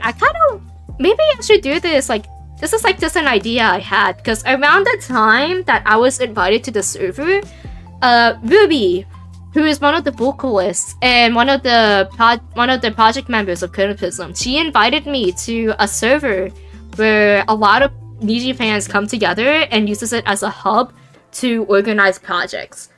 And there was like a channel in there to like share ideas for projects that you want to do, and hopefully someone will like get an idea of what you want to do and join you on it. And I shared my idea of Wakusei Loop. I really liked it, and it's been like in my head for like a full week after watching the performance live. And my idea was that since the lyrics was like, it was your minions to Shu, the perspective from the your minions to Shu. Because if you look at the lyrics, I could pull up the lyrics, but I could pull up the lyrics actually. I have it up here. There we go. I had it up here because I was practicing the lyrics in bad bookmark. So this is what the lyrics are. In the corner of the Milky Way, the planets turn, going round and round. A radio wave recording, only an echo return. How many times does this make it? And then, as we keep going, it's all about like talking, like sending a message to someone far away. Because this song is produced by Nayute Alien, who is well known for 2 songs, Dance Robot Dance and Alien Alien. And the theme with Nayute Alien songs is that it's very alien or space themed. And this is no exception, space themed. And Wakusei Loop, Wakusei is planet, and of course we have loop, so this is called the planet loop. And for this song, it's basically like sending messages to someone who feels like they're across from you in space. And it's like there's like a lot of yearning and longing in the song. It's like, but even though it's like it's been so many years since you loved them, it still hasn't faded away. And that's why I said, this is probably what I wanted to do for Shu's birthday this year, especially since I listened to the cover from Obsidia. So yeah, that's the reason why we had this. Also, I need to adjust this. I think this is the yeah, it's gonna be like a random bar down here. I'll probably fix it later.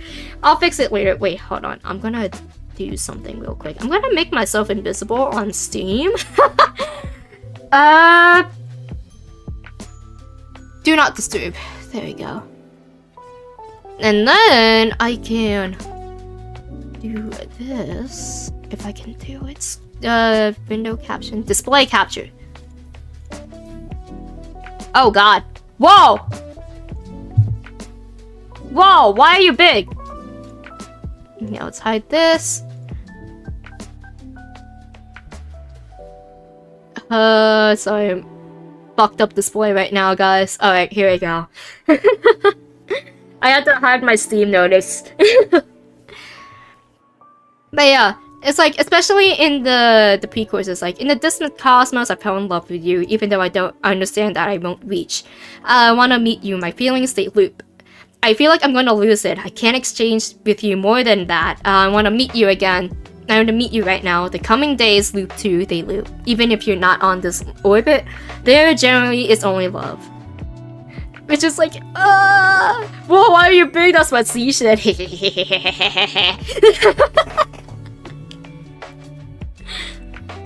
But yeah, it's very, you can read it as like from a fan perspective. You can interpret it from like fans, like for a VTuber fan, sharing their love to the Oshi, even though like they're separated by their screen or by the internet, they still send their love, even though there's a chance they may not see it, but they hope that they can feel it at least.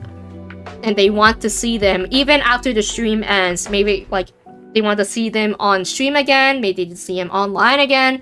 You can interpret it that way, and that's how I interpreted the lyrics for Bakusei Loop in the perspective of a Yaminian, which is perfect for this song. But yeah, I'm also gonna go through here. So there's like a big message, and I even like had here. So yeah, that's the reason why I chose this song. And I was even talking about it. I was yapping about my song decision about this project to Ruby in DMs. And then I yapped about it in the project server. And then I yapped about it in Shoecord, which eventually led to Oya seeing the project. Oya is the admin of the Shoecord Discord. And Nagi, who is the who is the project assistant in Shoecord, reached out to me saying like, hey, I'm the project assistant for Shoecord. Oya wanted me to reach out to you because he really liked your idea for Shu's birthday. Would you like to work together? And I was like, hell yeah! And then I realized that I now have 2 projects I had to work on at the same time.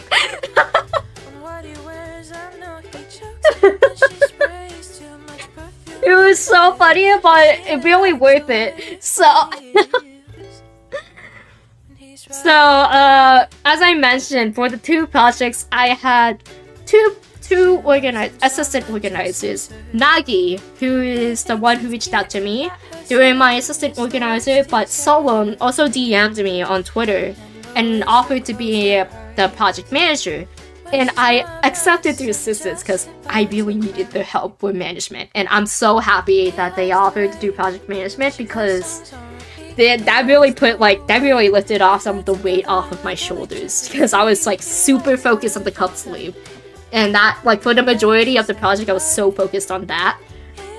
And I also have to thank Ruby and Mana, because Ruby has also been the vocal director for all the vocalists to see how we're doing and all the recordings and stuff. And Mana was the art director for the project, so he really helped out a lot. So this project wouldn't have been done without them. This wouldn't have been completed in the first place. This would have been scrapped if I was the only one managing everything.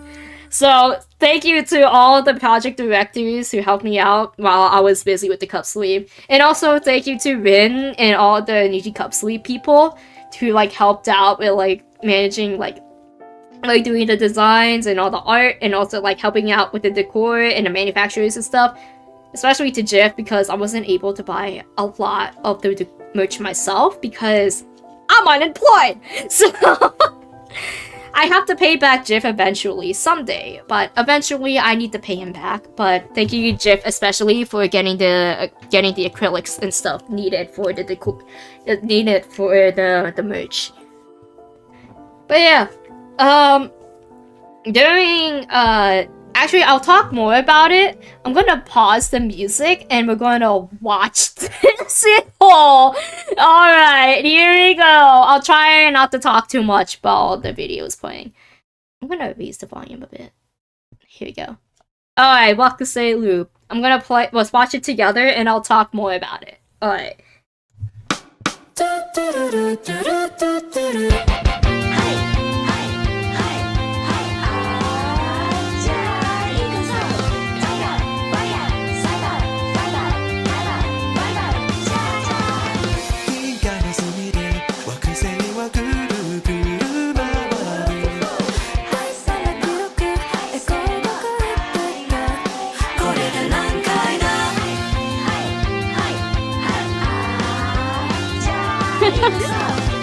every time I hear the chants, it's like...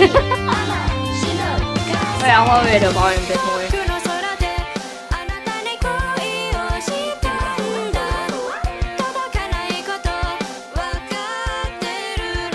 Oh my god, I had to get used to hearing my voice.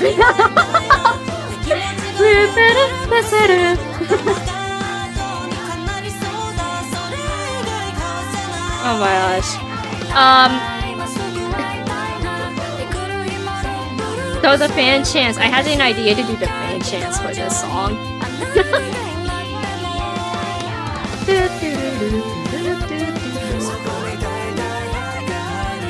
Oh my god, I can hear my own voice. You may have noticed that my Sona is my model isn't here. It's because I actually have a Yaminian Sona. I'll do a cheer phoning. We're in space.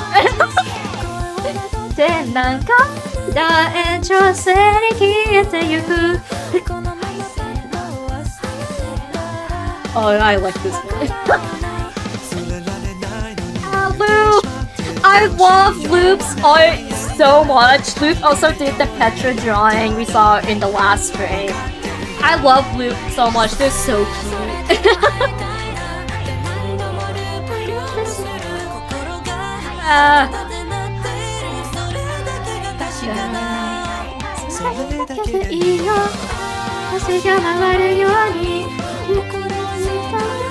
I almost said the wrong line.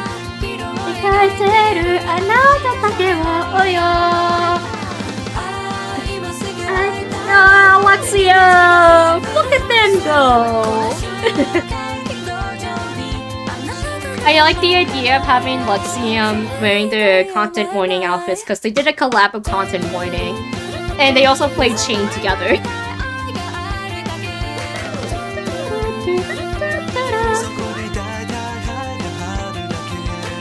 the Yaminians through the clouds. That's so cute.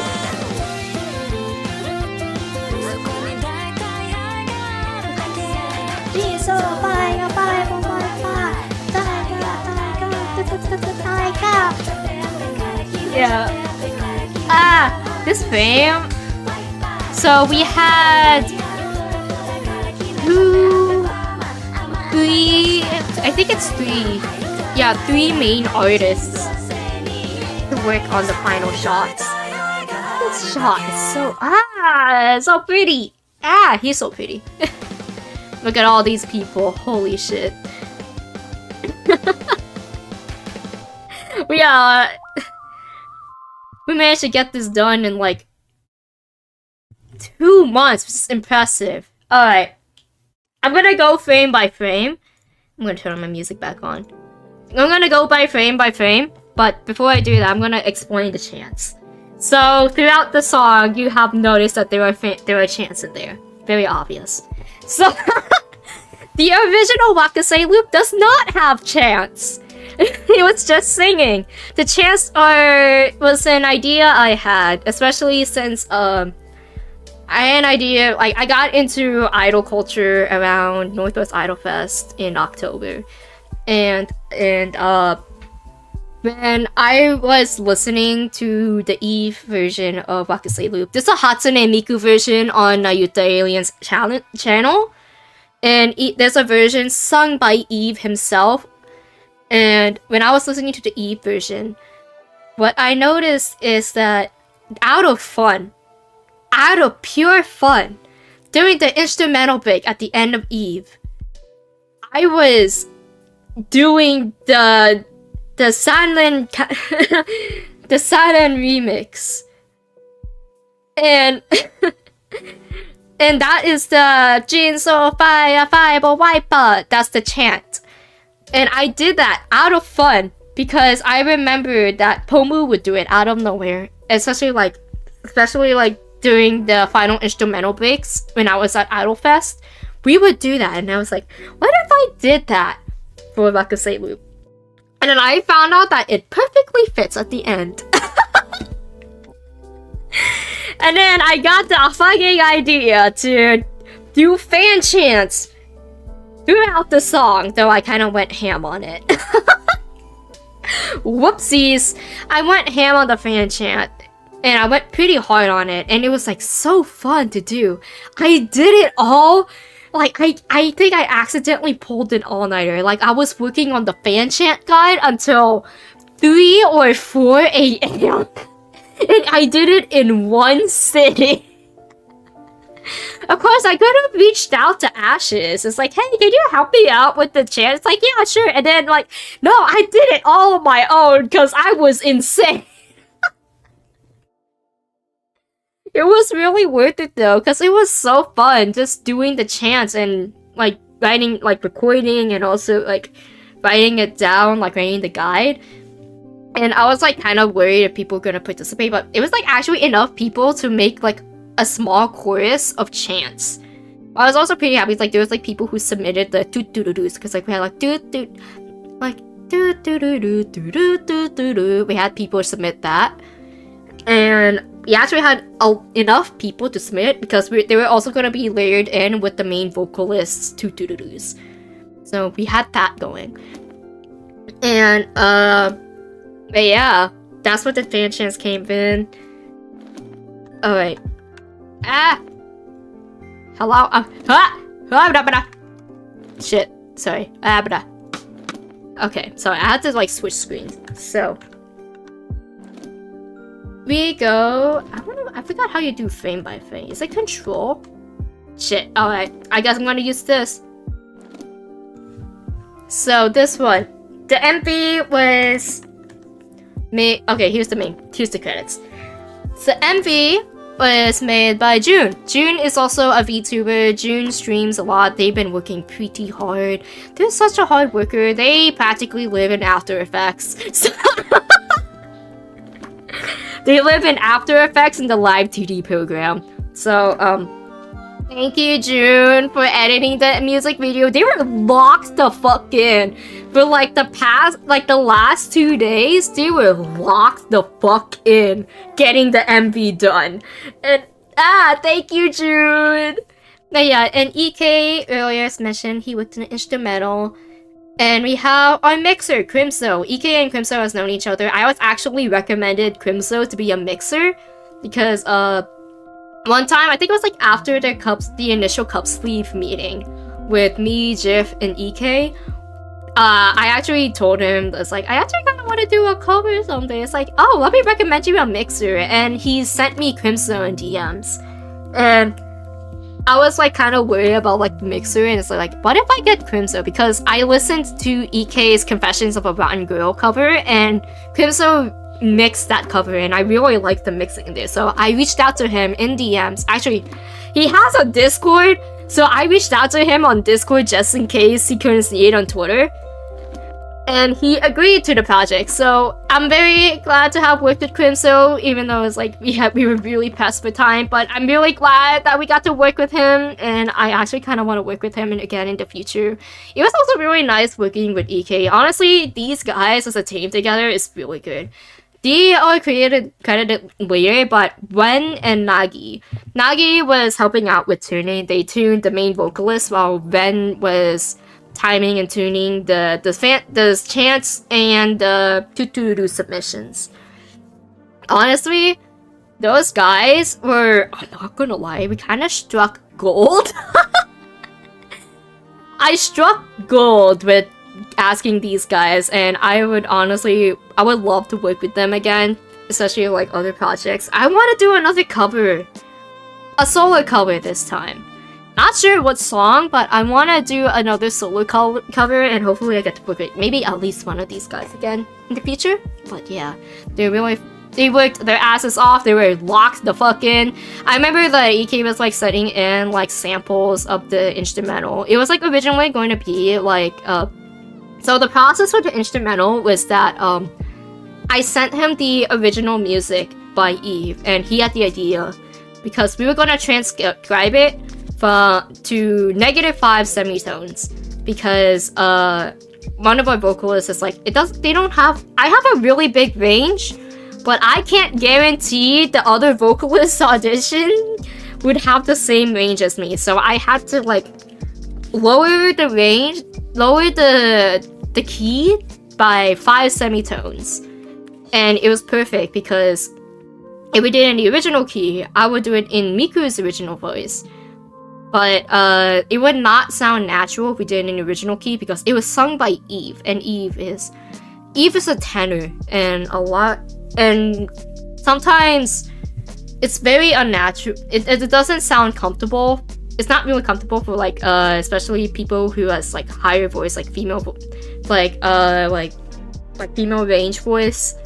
It doesn't sound it's not really comfortable for them, so I wanted to make it comfortable for them. And also for anybody who is a male, like the male range voice who wants to audition, like Horde, our only guy vocalist. So I made it comfortable. I already had 2 other vocalists decided, which was Ruby and Kumiko. So I reached out to them. I told them to practice singing in like this list of semitones that I chose. I sent them the original. I sent them -2. I sent them -3. Yeah, sent them the original in all of the semitones, and I asked them like, which key is the most comfortable for you to sing in? And they gave me the -5 semitones. So that's the one we stuck with. Yeah. So after we decided that, I went to EK, sent him the original, and I also told him that it will have to be in -5 semitones. So what he did is he made the instrumental in the original key first, and then he pitched it down. And it kept the quality, which is surprisingly pretty good, because sometimes when you pitch down instrumentals, sometimes there's like some crunchiness going on, but it was really good from how he pitched it down. So thank you, EK Otsu. And Crimso also locked in. He was locked the fuck in when he was like mixing our volumes and such. I was like listening to his work in progresses for the music, for the songs, and he was, like I said, locked the fuck in. Like, we could not hear him for days until he sent us the work in progresses for check-ins. And he was working really hard, so thank you, Crimso. And as I mentioned, June was locked in so hard. I already talked about them. Teehee. So, as you can tell, it starts off with Shu's outfit, and it looks really close to the original music video, where the music videos for Nayuta Alien songs are usually very simple. It's usually one frame with the occasional assets popping up and some neat little things to do, like flipping or spinning. We decided to have it start off like the original music video, and I asked Blue, who is our artist, for this Shu asset. No, it's not Blue. Mango. Not Chronofizz or Mango. There's another Mango who worked with us, but they're also a VTuber. But I really liked how Mango was able to draw in the style of the original MV, so I asked Mango to draw all 3 Shus, third outfit, second outfit, and first outfit, in the same style as the original MV. And I also asked him, like, hey, can we have the stories and plans? It's like, yeah, sure. Okay, cool, thanks. So yeah, we have that. And we start off with Shu's outfit. And like I mentioned, it's the style of Nayuta Alien's MV. And it's like, even with the lyrics appearing in the back. The reason I also remember that June was asking me, it's like, hey, how do you want the music video to be done? It's like, not really close to the MV. Like, there's like some aspects of the MV will keep, but it will be mostly our own style. So it's like, it said, so basically, fuck it, we ball. And we also have like a storyboard that I worked with Mana for the music video. We were in call together, like trying to figure out which assets to put in there. It's really good.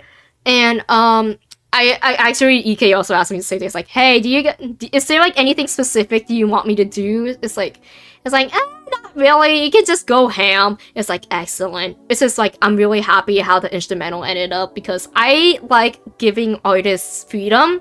If I'm working on a project, I give them a base, I give them a template, and I said, go ham. That's what I did. I tell them to go ham. Let your creativity flow free. That's what I do basically in the projects that I organize. So they turned out very well. So yeah, following original MV. And then we have the minions. I forgot I can do this. Then we have this. I'm gonna lower the volume. So like basically we have the minions flying around because like I was like telling the storyboard, I had like directions like your minion planet. That's it. The storyboard was so vague. Because I had like there's like a lot of spots in the storyboard that I left vague because I had no idea how to describe them. So I was like, I left it vague and it was like, go crazy. And then we have here Mario Kart. We have the minions playing Mario Kart right here. I really liked how June drew. I forgot who's in charge of the artist, I'm not gonna lie. Wait, let me pull up Discord. We actually have a list of artists who's actually... let me find it. There you go, the assets. So the planet one that we saw earlier, this one was worked on by Izzy, or Boo. Boo is one of the artists from Chronoprism. I was actually kind of surprised that they signed up. So Boo worked on this one. And for the Mario Kart minions, this one was worked on by Blue Toothpaste, or Blue. Actually, I reached out to Blue to work on the cup sweep, but I think they decided to work on this one instead. It's kind of cute though. Look at how cute the minions look. Actually, the minion designs, we didn't get an official mascot design until literally Niji Fest around February. Like, we just got the asset artists in and we were like assigning tasks, and then Shu had his stream and it says like, yeah, this is your guys' official designs now after like 3 years. Before it was just the minion with shades. So some of the artists decided to do the new official designs. Boo didn't know that yet. Some of him still has the banana. Apparently we now have a difference between this. So the banana with shades is apparently Shu. And the banana with flames is the minions. But yeah, so they're both canon. So yeah, we had the minions playing Mario Kart together because recently he's been playing Mario Kart with us a lot. A little story, but on one of the days I was thinking about streaming, he was playing Mario Kart because he made a deal with Wilson that if he gets 3 wins in a row, Wilson will play Mario Kart. No, Wilson will play Valorant with him. And on one of those races, I managed to beat his ass. This is something I'll constantly be proud of because in Niji Sanji, Shu is considered one of the best players in Mario Kart. He is really good on Mario Kart. He is consistently one of the top 3 racers in EN. These needs to be new characters in Mario Kart. Who knows? Maybe in Mario Kart World there'll be updates and they add their minions.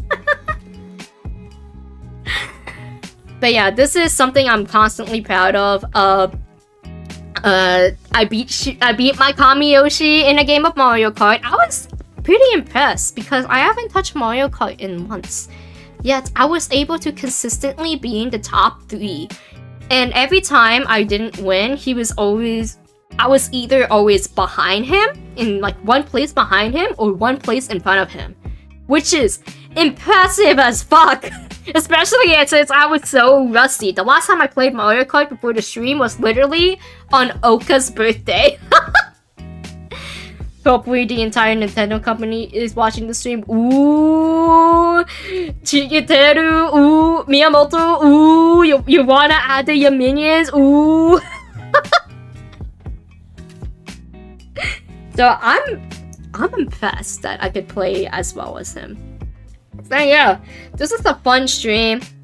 We did get to see Wilson play Valorant because he did win 3 races in a row. I got map knowledge diffed multiple times because I don't have the DLC maps. So it was like my first time seeing the maps. And also there's like Yoshi's Island. I could have beaten him in Yoshi's Island, but I kept forgetting to utilize the shortcuts. So my B. You know, this was just a fun race, a fun stream. Yeah, we got them playing Mario Kart, and then the lore video.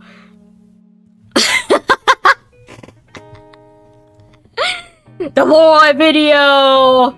So, if you're not a Yaminian or you don't watch Shu Yamino that much, Shu is very well known for his debut lore.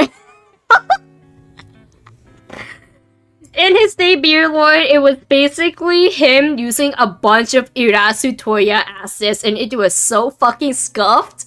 Like, it was recorded all in one take. Like, he recorded everything in one take in OBS, and he used Irasu Toya like puppets. He used the Irasu Toya background. He used the Irasu Toya kid. He even like fucking what's the word? He made an edit of his hair and put it on like Irasu Toya assets, like the stock images, basically. He used stock images for his lore video. Please watch Shu's debut lore video if you haven't, please. It's so fucking peak. And of course, we had to make a reference to it. So I said, for this one, we should have his house from the lore video and the poop that isekai'd him from the past to the present. Because in his lore video, he was just a kid. He was going outside one day and there was a kid who was like, hey, check this out. And he duplicated a poop. He went from 1 poop on the grass to 2 poop on the grass. And it's like, oh, okay, cool. And then his mom came over. It's like, honey, it's time for dinner. It's like, okay. Then he heads back home.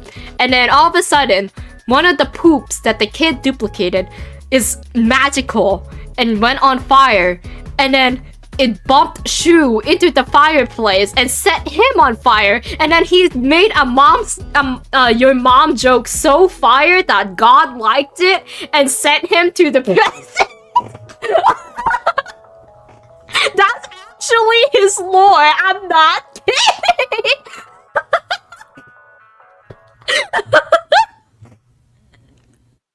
So yeah, we have his lore video.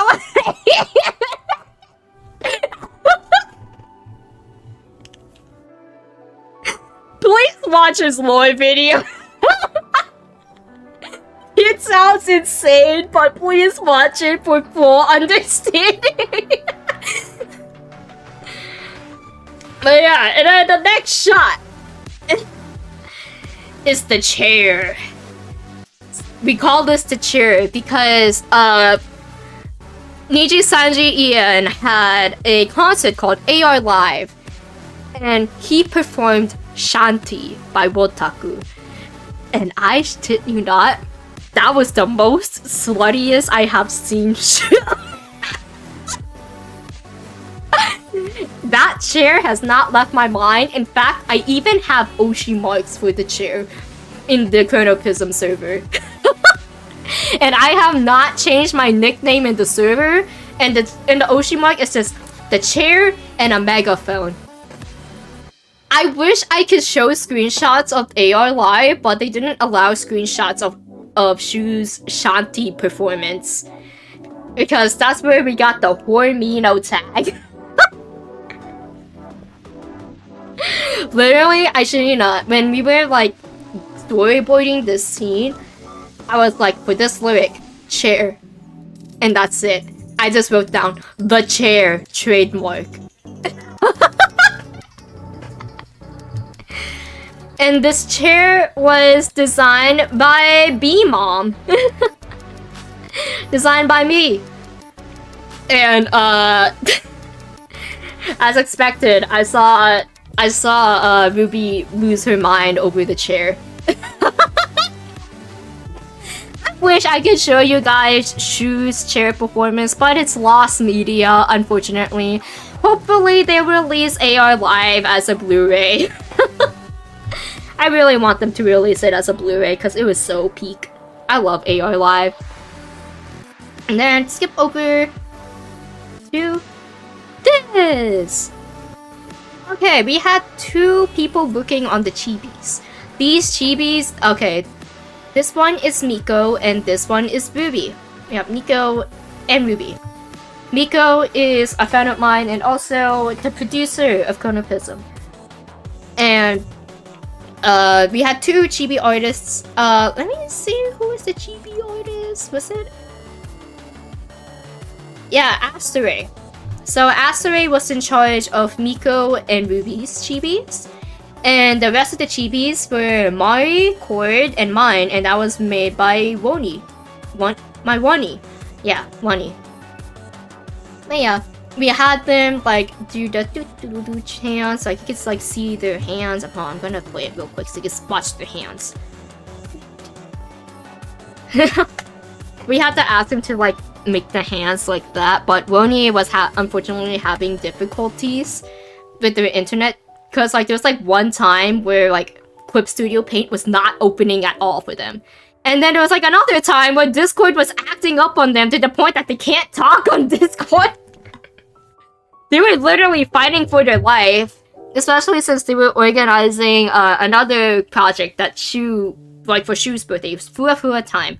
Shu watched that on stream. Shu said he was gonna watch this project off stream, which makes sense because like copyright. I'm already gonna be copyrighted because I played this on stream, but it's okay. Oh god, not the audio.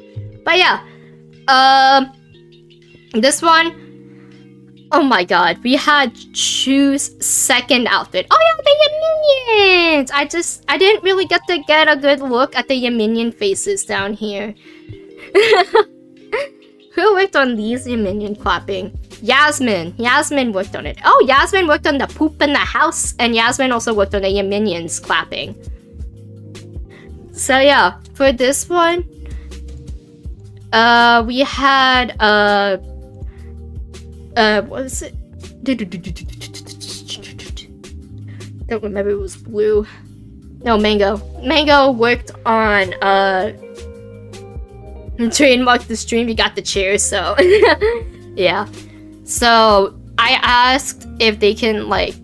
So I asked in order. So Shu's third outfit, second outfit, and first outfit, because there were 3 choruses throughout the song, so it makes sense to have all 3 outfits for the chorus. Shu's second outfit is the hardest to draw because it is so detailed. So I asked Mango, I was like, yo, can you...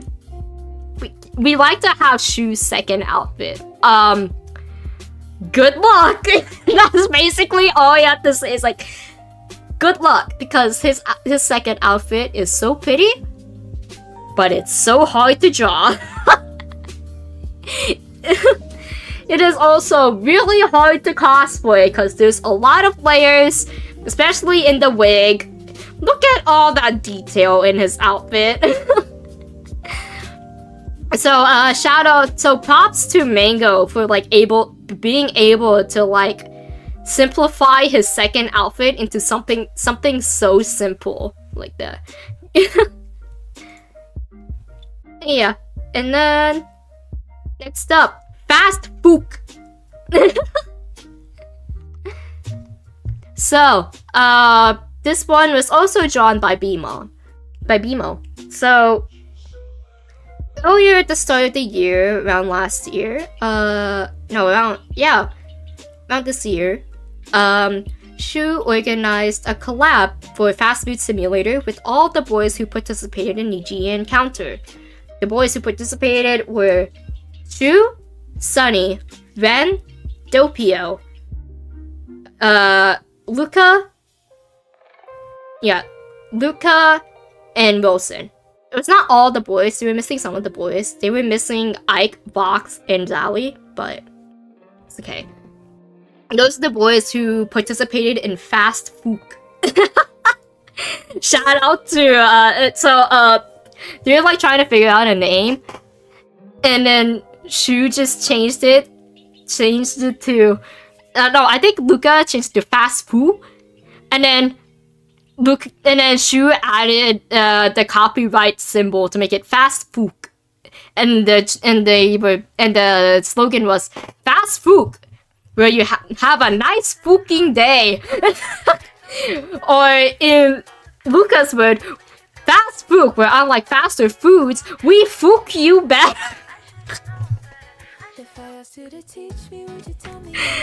I love you, Fast Fook. So basically, yeah, I got pinged. But yeah, Fast Fook, and just because there's like a lot of boys, I asked B-Mom to choose any of the boys. So we have, I can't tell who this is. I think this is Sunny. We have the Infinity Duo right here, Shu, Sunny, and we have Doppio riding the truck because the D stands for driver, and the D in driver stands for Doppio Drop Scythe. So, so he's driving the food truck. And then we had this fuck ass Yaminion. I love this Yaminion so much. This fuck ass Yaminion is very head empty. Is drawn by Blue. Blue did the transitions for the colon D and the flames, which we will see later on. Also, I need to get a snack. I'm kind of getting peckish. I'm gonna be right back. If that's alright. Hold on. Snack time. Alright, I need to get a snack real quick. Alright, BRB.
I'm back. I got some chips. Got some Lay's. Got some crunchy boys. I used to have Pringles, but I ate them all the other day. I'll still be snacking. I need like at least enough so I don't die. I also made waffles. I was debating getting a waffle, but like I'm probably gonna take a while to eat the entire thing. So I'll eat it after stream.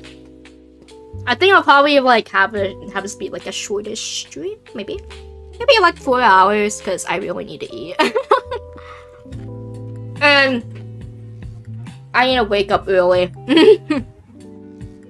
Unfortunately, I wanted to like yap more, but like I'm probably gonna have to make this like 4 hours or something, because I do have to wake up early. Pensive emoji. Anyway, has some chips.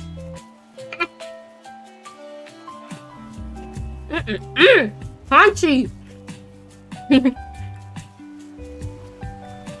Got some free chip eating ASMR.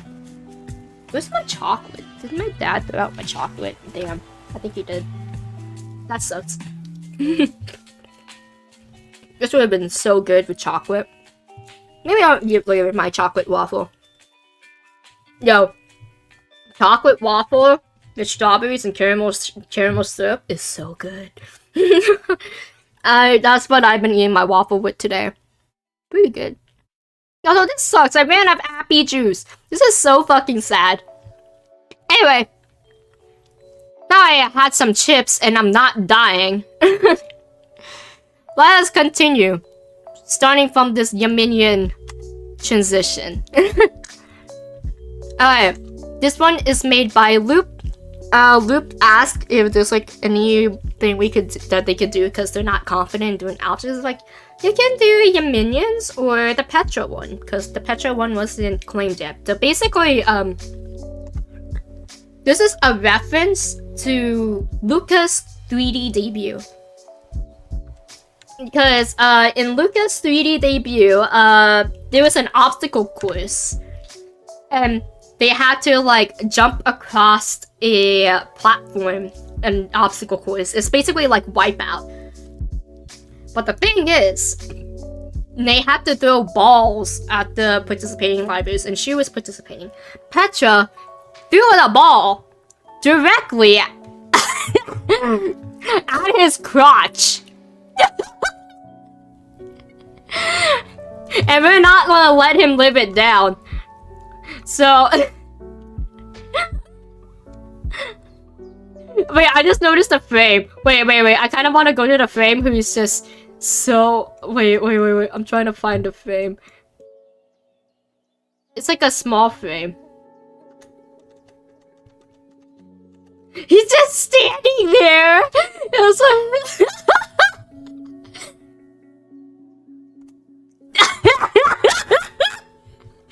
Moments before disaster. Like, he's literally just standing there. I think June had to draw this at the last minute because they wanted to add Shu hunching over.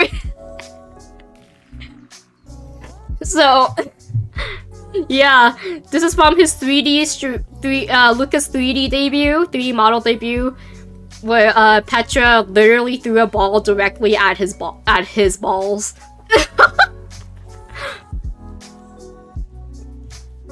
And then another Loop drawing. I love Loop's drawing so much, especially with the minions, because they're so cute. Look at them. Basically, this is very simple. On the storyboard, I just told us like, your minions in full otaku gear. Oh yeah, look at we had the crowd of your minions cheering. And then, second outfit again. And then, same thing. Assets. This time we have been spinning, just like the MV. Because, Eve, in the original music video, he is spinning around the second chorus, like the second pre-chorus. And then on the second pre-chorus hits, he stands still. So it's basically 1-to-1 to the original MV for this. And then we move over to the Luxium fame. I miss Luxium!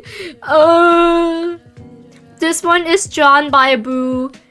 And basically, Luxium had two major Luxium collabs that happened, which is other than the Pizza Party on Vox's channel, when they were like filming their 3Ds.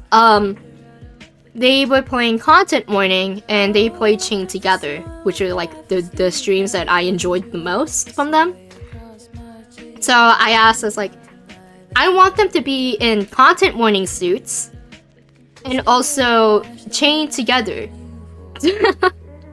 And the fact that the Boo drew Luca to be leading while Vox is terrified is so... And Ike is like consoling us, like, yeah, we'll be fine, I trust Luca. And Shu is just having the time of his life. Like, this literally captures the dynamic of all four of them together. But yeah. It's even funnier because, like, Luca was in the lead for Chain Together. For the line. But yeah. This is something I added because I wanted at least one Luxium frame because they're a wave and they're my boys. I love them. And the transition! Yo, the transition was so fire. And then the Flames transition to his default outfit, his first outfit. This is so pretty. I'm not gonna lie. Mango drew Shu so fucking pretty like this. Like, this is a frame. Like, look how pretty he looks, even in like just simplified form. Whoa, toast. But I'm so glad I was like, if you're like choosing artists for who's gonna draw what, I wanted somebody who can like draw like similar to the Naruto Alien MV. And Mango had already drawn a Rakusei MV for a Holostars member. I don't remember which one. I think it was for... Shit, what was his name? Red hair. He was orange. I forgot his name. But he suddenly left the company last year. I forgot his name, but they made a Wakusei Loop MV for him. And they were matching the style with him. And I was like, I want Mango to work on this. So I put in Mango to work in all three shoes for the MV. Yeah. And then we skip over to here. Transition. Yeah, flashbang transition to this. I'm trying to remember who wrote this. This is drawn by Ian. Yeah, by Ian. And, wait, is it Miu or Ian? Hold on, hold on. Hello, Control F? Okay. No, God damn it. Alright. I'm like, looking at the Discord right now. Yeah, it's drawn by, yeah, it's drawn by Miu. So, Miu was working on this illustration. So, the instruction I had is that it was in black and white, just like the rest of the assets that we drew. But it's in extreme detail, and this is gonna be like during the fan chants. This is where the fan chants are happening. And so I was like trying to pause the right moment. So basically, what I had planned during the instrumental break for the fan chants is that it was basically Shu looking back on his memories like he was dreaming or something. Initially, it was gonna be like frame by frame, but Miyu had the idea of doing everything in one frame so that it saves us time. And it looks really pretty like this. It looks really good. So We have AR Live with the chair in the middle. That's from his Shanti performance. And then we have the calligraphy segment when they went to Japan. It's on the official Niji En channel. We have Niji Nova playing games together. We have Shu's 3D of Illyra and Tetra doing Yuri. We literally have Yuri right here. And then we have Yami Kumoyan. This is Kagetsu from DGJP and Nari Yang, not Yang Nari from XKR. And they're like considered an unofficial subunit, but they are a really good subunit. They're so cute together. I love this subunit. And then we have the Summer Jam logo right here. I didn't specify like which performance from Summer Jam, but so we just put the logo in there. And then we also have the Hopcon gang, the Valorant gang. We have Shu, Claude, Leo. Oh, you can't really see it, but I'm trying to find it. Okay, so there's Shu, Claude, Leo, and down here is Spinana. But yeah, and then we have this where it's like focusing on all the memories. And then we cut to this. This is made by Ian. Ian made 2 different versions, and for the collage shot, which is at the end, we had a lot of people submit fan art. Actually, so the story about the fan art submissions. Initially, we had fan art and fan chance submit deadline at the same time, where it ended at March 30th. However, we didn't have that much art at the original deadline. So I was like considering like, okay. I was like considering like getting the JP minions involved because there's like a lot of JP minions because Shu's fluent in Japanese. He has a huge JP fan base. So I was like, okay, I need translators. So I went out to so many Discords asking people if they can translate English to Japanese. And that's where Mika and Realicia came in. I remember that I was like asking Mika to help for like translating one thing, and I was like, I decided to ask her again in DMs. It's like, hey, can you help me translate? I also have Realicia helping translating, so it's faster. It's like, yeah, cool. And Realicia, we were both in the Niji En fan Discord because we have a fan server for like a Minecraft server using the same mod pack that Niji En is using. And I asked Melissa if they can translate as well. So yeah, they translated the needed documents. Like they translated the tweets that I needed to send out, and they also translated the application form, and also the like the tweets like they're saying like the submission forms like thank you for submitting and all that stuff.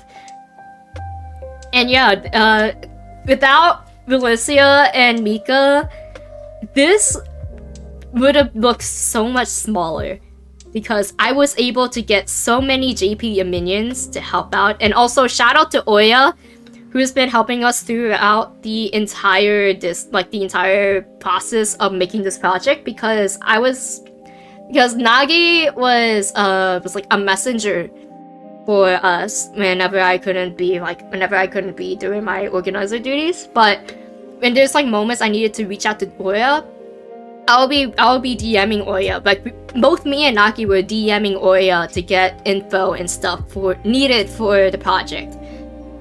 Like Nagi told us that they would be posting this on the Shu Court and told us where would they be posting the MP on, and I had to reach out to Oya every time there's like stuff related to like announcing stuff in a Discord server. So thank you, Oya, especially for sending out the submission form for the fan art because the collage ended up really great. So this is I'm so happy about how this MV's ended up because we had so many art pieces, and we also managed to involve the JP fan base, which I was so happy about because I really wanted to include the JP minions in one way or another. So the fact I was able to get those guys to help me translate them to Japanese was such a lifesaver. And of course, I mentioned that Ian worked on another art because we had like 2 pieces to choose for the collage, and we decided to use this one. So like this one was used for the collage, and this one was used for the credits. And this one is so cute. Also, I just noticed a minion lying down on his foot. I know what you are.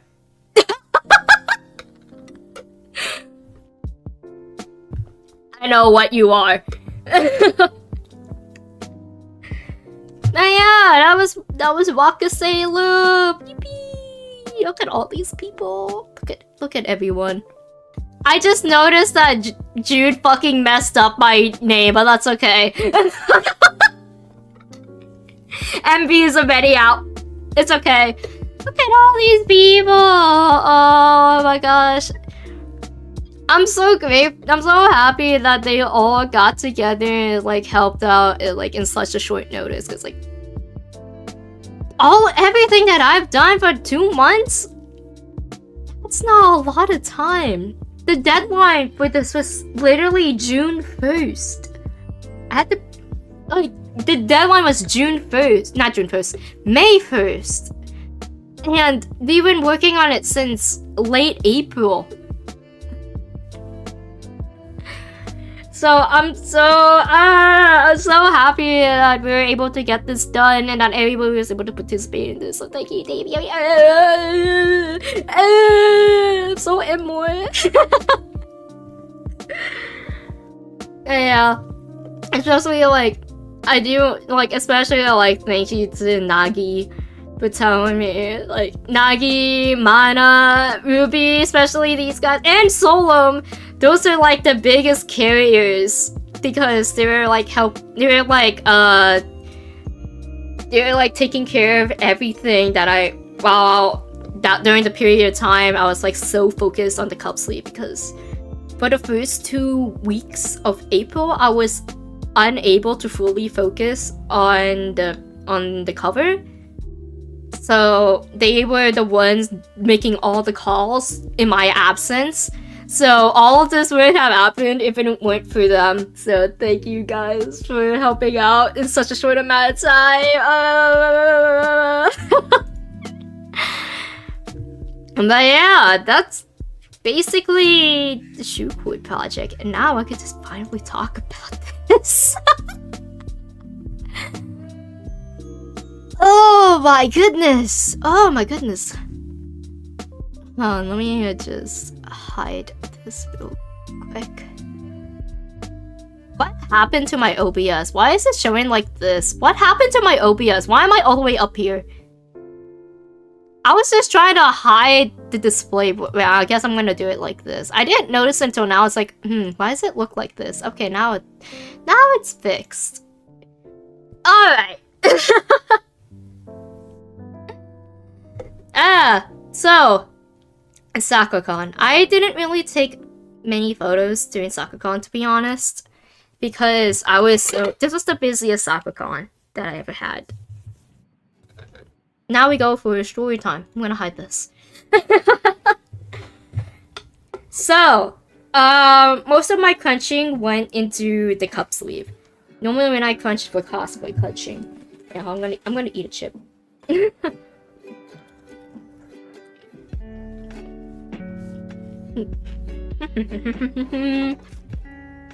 But I do have chocolate. I'm gonna eat this. Minnie gave me a snack, but I never got to eat it. So basically, I didn't go to SakuraCon last year because I decided to skip last year, but this year I decided to go. And I'm so glad I decided to go because Ryol and Amelie were guesting this year. So, here's how it went. Let's go in order, chronological order. Outside of the crunching for the cup sleeve and stuff, I was getting all the decor and everything. I decided to cosplay Petra, but I didn't have time to get her wig. That's the thing. I didn't get time to get her wig, so I had to do my closet cosplay of Petra. I have a hoodie, I had the school uniform, I had everything, but I was missing the wig that completed cosplay, but that's okay. So, day 0, I was just packing and all of that. And then I was looking at the unofficial SakuraCon Discord. And I saw that it was taking 3 to 4 hours for one person to get their badge. And I was like, what the hell is happening? So I was like looking up to see what was going on. And it turns out one of the people in the Discord is actually the registration organizer. And he told us this. The company that SakuraCon used to work with apparently dissolved this year. So they switched companies to a new one. Oh yes, you're back. Hi, Sammy. You're just in time. Unfortunately, you missed me talking about my projects, but it's okay. I'm talking about SakuraCon right now. So basically, the reason why it took 3 to 4 hours for people to get their badges, it's because 17 out of 24 printers were malfunctioning. The new company that they were working with, they were having issues connecting to the printers. And the thing is, the printers were working just fine hours before they even opened registration to pick up their badges. But then, literally more than half of their printers were malfunctioning. So it took people so long to get their badges, and I was like so glad I didn't go on day 0. I was considering going to day 0, but I'm glad I didn't. So I went on day 1. I woke up around like 6 or 7 a.m. Got picked up by my friend. We were driving straight to the hotel. And then we got a bit too early to our hotel. Our room wasn't ready yet, so we checked in, and then we decided to get in line to get our badges, because I told him that's like, hey, we should probably get in line as soon as we can, because that badge pickup is probably gonna take us a very long time if we don't make it there. It's like, yeah, okay. So the bell desk had our stuff. They were taking care of our stuff. And then we went to the summit building to pick up our badges. Then after that, we stood in line for about 2 hours. It took us 2 whole hours to get our badges. This time, more printers were working. But it took us 2 fucking hours to get our badges.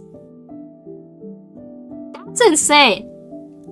Because I've been to conventions where it took me less than 2 hours. It took me like 15, maybe 30 minutes, maybe an hour if there's like more people than expected coming in who ordered the badges late. But SakuraCon doesn't mail out badges. Honestly, they should start mailing out badges, I'm not gonna lie. Like, for a really big convention like SakuraCon, they really need to start mailing out badges like AX. Like, I can tell they kind of want to be like AX, but for the Pacific Northwest. But the thing is, we wasted the morning of day 1 in line. I was not able to do anything until the afternoon. I had to miss a couple panels that I wanted to do in the morning because of the fucking line. So they really need to start considering mailing out registration badges. Anyway, so yeah, it took us 2 hours. And during the 2 hours, our hotel room was ready, so we had to head straight back to the hotel, get our stuff in, and then go back. No, not really go back, but we got to get lunch together in the bistro downstairs, and literally when I was about to go up to the hotel room, somebody triggered the fire alarm in the tower that we were. In the same tower where our hotel room was. We stayed at the Sheraton Grand Seattle, by the way. That's where we stayed. In the Sheraton Hotel, there are 2 towers. There's the Pike Tower, and I forgot the name of the other tower, but there's 2 towers. We were staying at the Pike Tower, and both of these towers are connected to hotel rooms.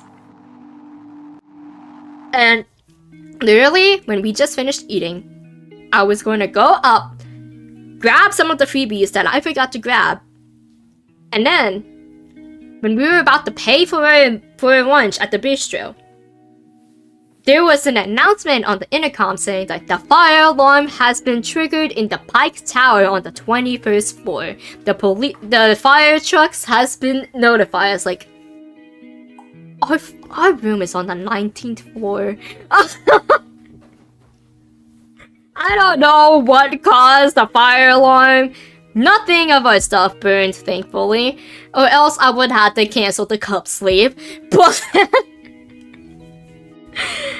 But we like to think that somebody was trying to hotbox their hotel room and ended up triggering the fire alarm. Or maybe there was a malfunction with someone's cosplay and they accidentally burned their wig. That's possible. Honestly, I do see that working.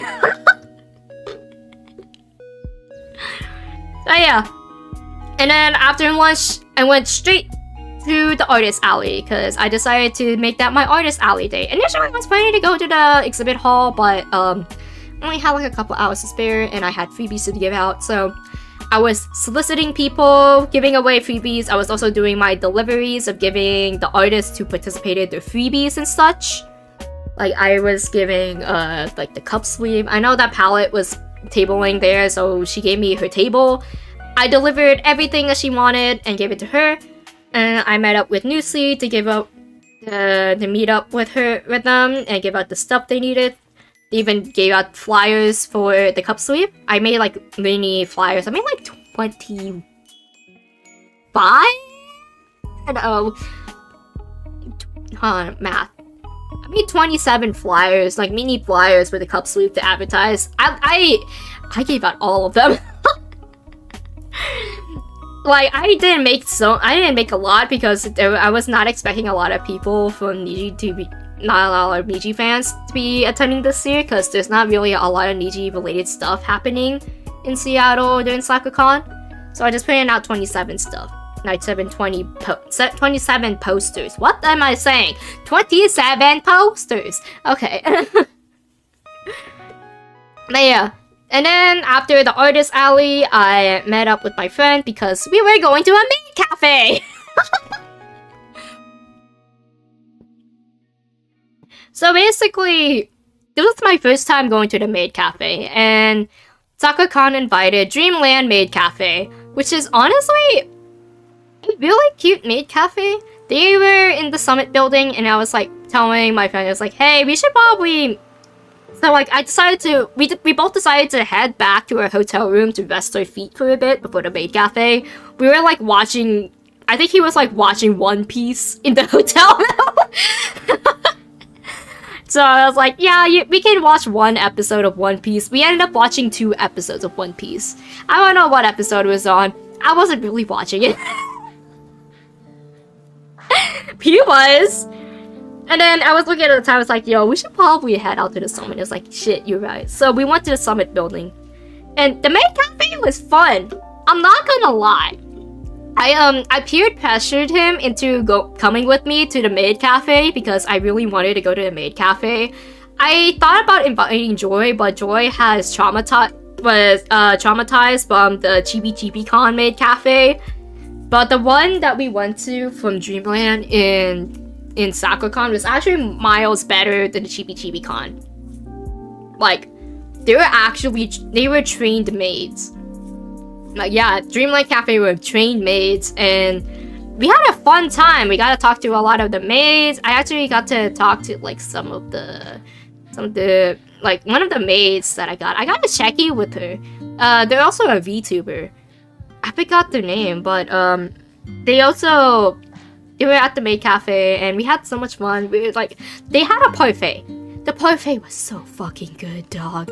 It was like only a couple items. The only food they had was a parfait, which makes sense because food is really cost extensive when it comes to like cafe events and stuff. It's a lot of money that goes with that. So the parfait was so good. I got a chocolate bear parfait, which is basically tapioca, chocolate ice cream, cookies, Oreo, and Pocky. It was so fucking good. It It was so fucking good. I would recreate that if I had the ingredients. But it was so good. And I also got a Shirley Temple. Me and my friend, we both got Shirley Temples. I also decided to chill a little bit, treat myself, and got myself and upgraded my cup to a little star bottle, which is what I'm drinking my water out of right now. It's really cute. It's like there's a dent in my star bottle, but I haven't figured out how to push it out, but that's okay. It's a cute bottle. It's really cute.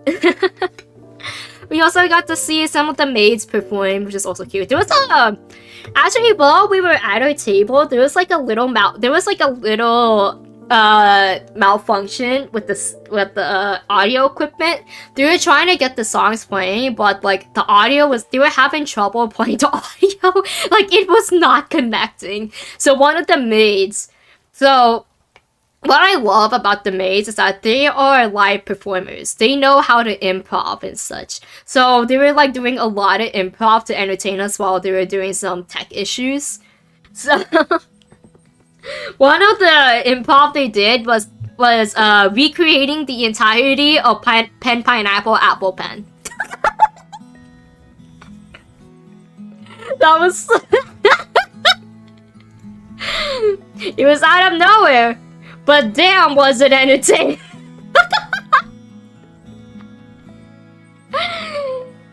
It was so entertaining just seeing pen, pineapple, apple, pen. It's like no music, and she was like recreating the entire MV by doing the movements and everything. But yeah, the maid cafe was fun. Apparently, they're gonna have a permanent storefront in Orange County, so hopefully I'll be able to go there because they're planning to open in 2025, so sometime this year. And they managed to secure a storefront location. Right now it's just under construction, but they're gonna have a permanent location in Orange County, California. I'm actually hoping that I'll be able to go there and, you know, maybe work with them? Like for a collab event or something?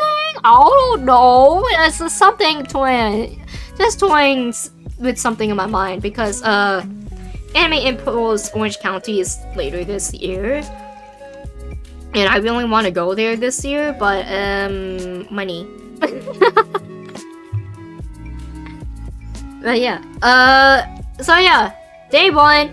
And then for the rest of day one, I went to, I don't remember what else I did after the maid cafe. Alright, I did some deliveries. I had to go back to the hotel room. I met Minnie for the first time and delivered this stuff. And then and I decided to go back to the hotel room and rest because I've been on, by that point I was on my feet for like how many hours? Let's see, I arrived at the registration around 9. So 1, 2, 3, 4, 5, 6, 7, 8.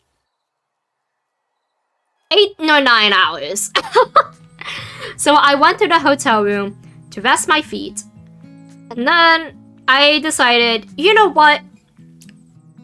I'm gonna go to Felix's Watergate panel.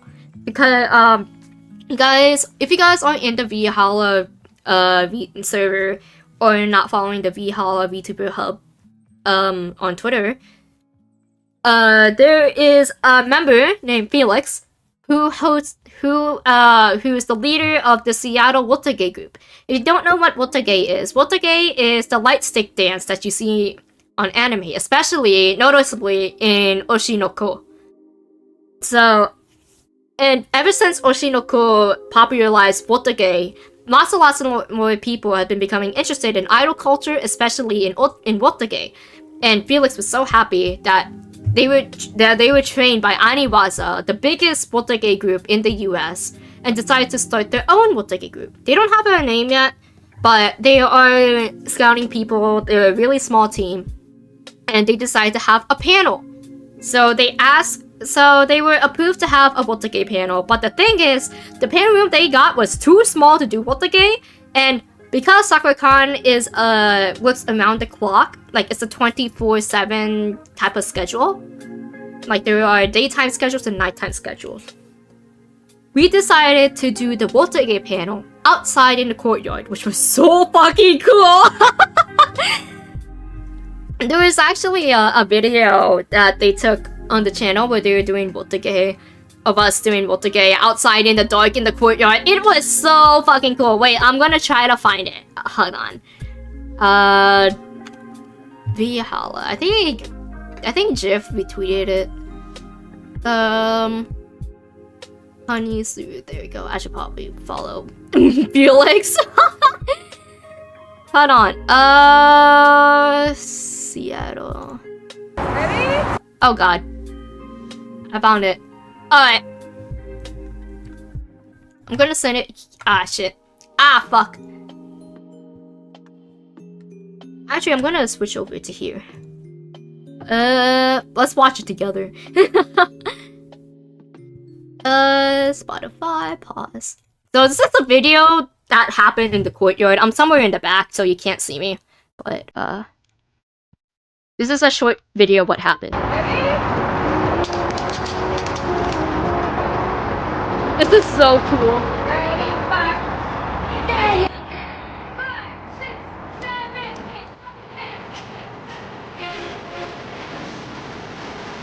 Oh no, you can see me.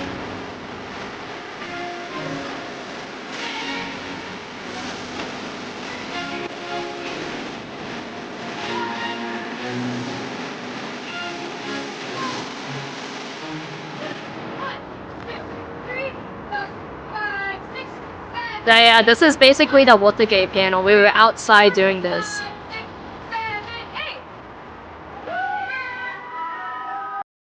But yeah, there's like another one. I didn't notice they posted this. I didn't know they posted this. Wait, hold on. This is the other one they did. Yeah. That's the song that's usually played to teach people Watergate because it's slow enough to get everybody up to pick up the speed on it. I'm like watching myself doing Watergate. It's like, damn, I need to brush up my Thunder Snake. I got the movements, but I need to brush it up more. Look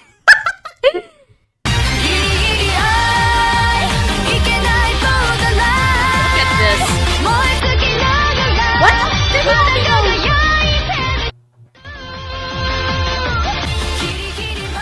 I don't know what happened to the audio, but yeah, it's something like this. You can do something like this in Watergate. This is such a this is so fun.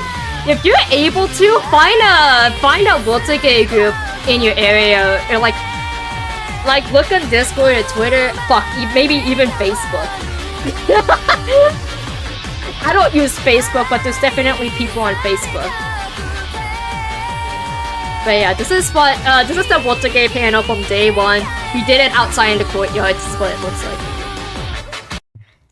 I'm gonna show you guys from Aniwaza. This is the biggest Watergate group in the US.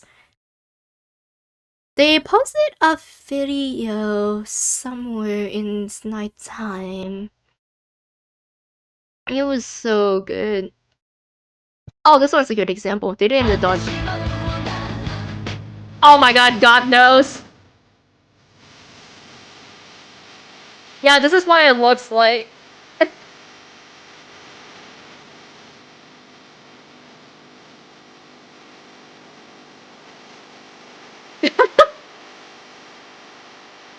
This is called the Thunder Snake. No, they did no, this is not the Thunder Snake anymore. The one I did that I showed earlier is called the Thunder Snake.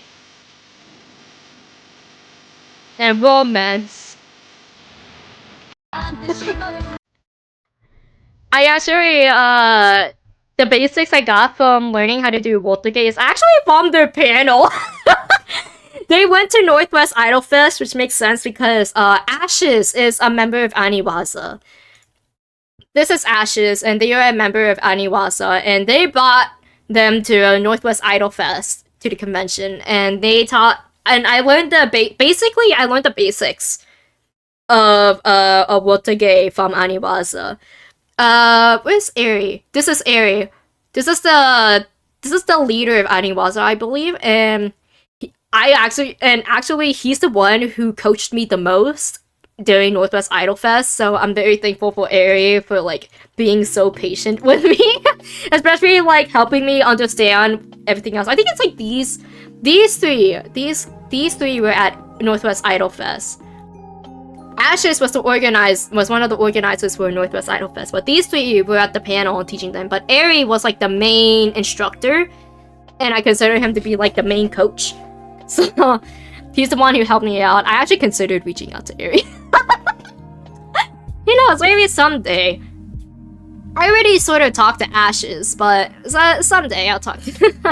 Someday I won't be shy. But yeah, that was the Watergate panel I did. That was so fucking fun. I would want to do another Watergate, but I'm pretty far from Seattle, but I would take the train and go there to like do any Watergate workshops. There's actually going to be a Watergate workshop this Saturday in Seattle, by the way. But yeah, that's basically what I did for day 1. Day 2 was the biggest day because that was the cup sleeve and also where a lot of shit happened.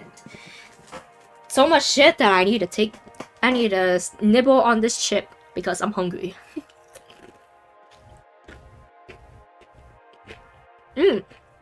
Crunchy. Alright. How do I start day 2? So day 2 started off as usual. I was waking up. Joy, my friend, and I were waking up. I was doing my makeup. Went downstairs to get some coffee and our breakfast. And then, when we were going to go upstairs, when we were going to our hotel room to finish getting ready for the hotel, to go, our friend, he was sitting by the window. And he noticed a lot of smoke coming out from the direction of the convention center. And we heard fire trucks going towards to the convention center. And then I looked on Twitter, I looked on Discord, and we found out that the Cheesecake Factory was on fire! So let me put this straight. So, the Sheraton is next to the convention center. It is the closest hotel outside of the Grand Hyatt, which is directly below the convention center. So, we are right next to the Arch building. And right as we were about to leave,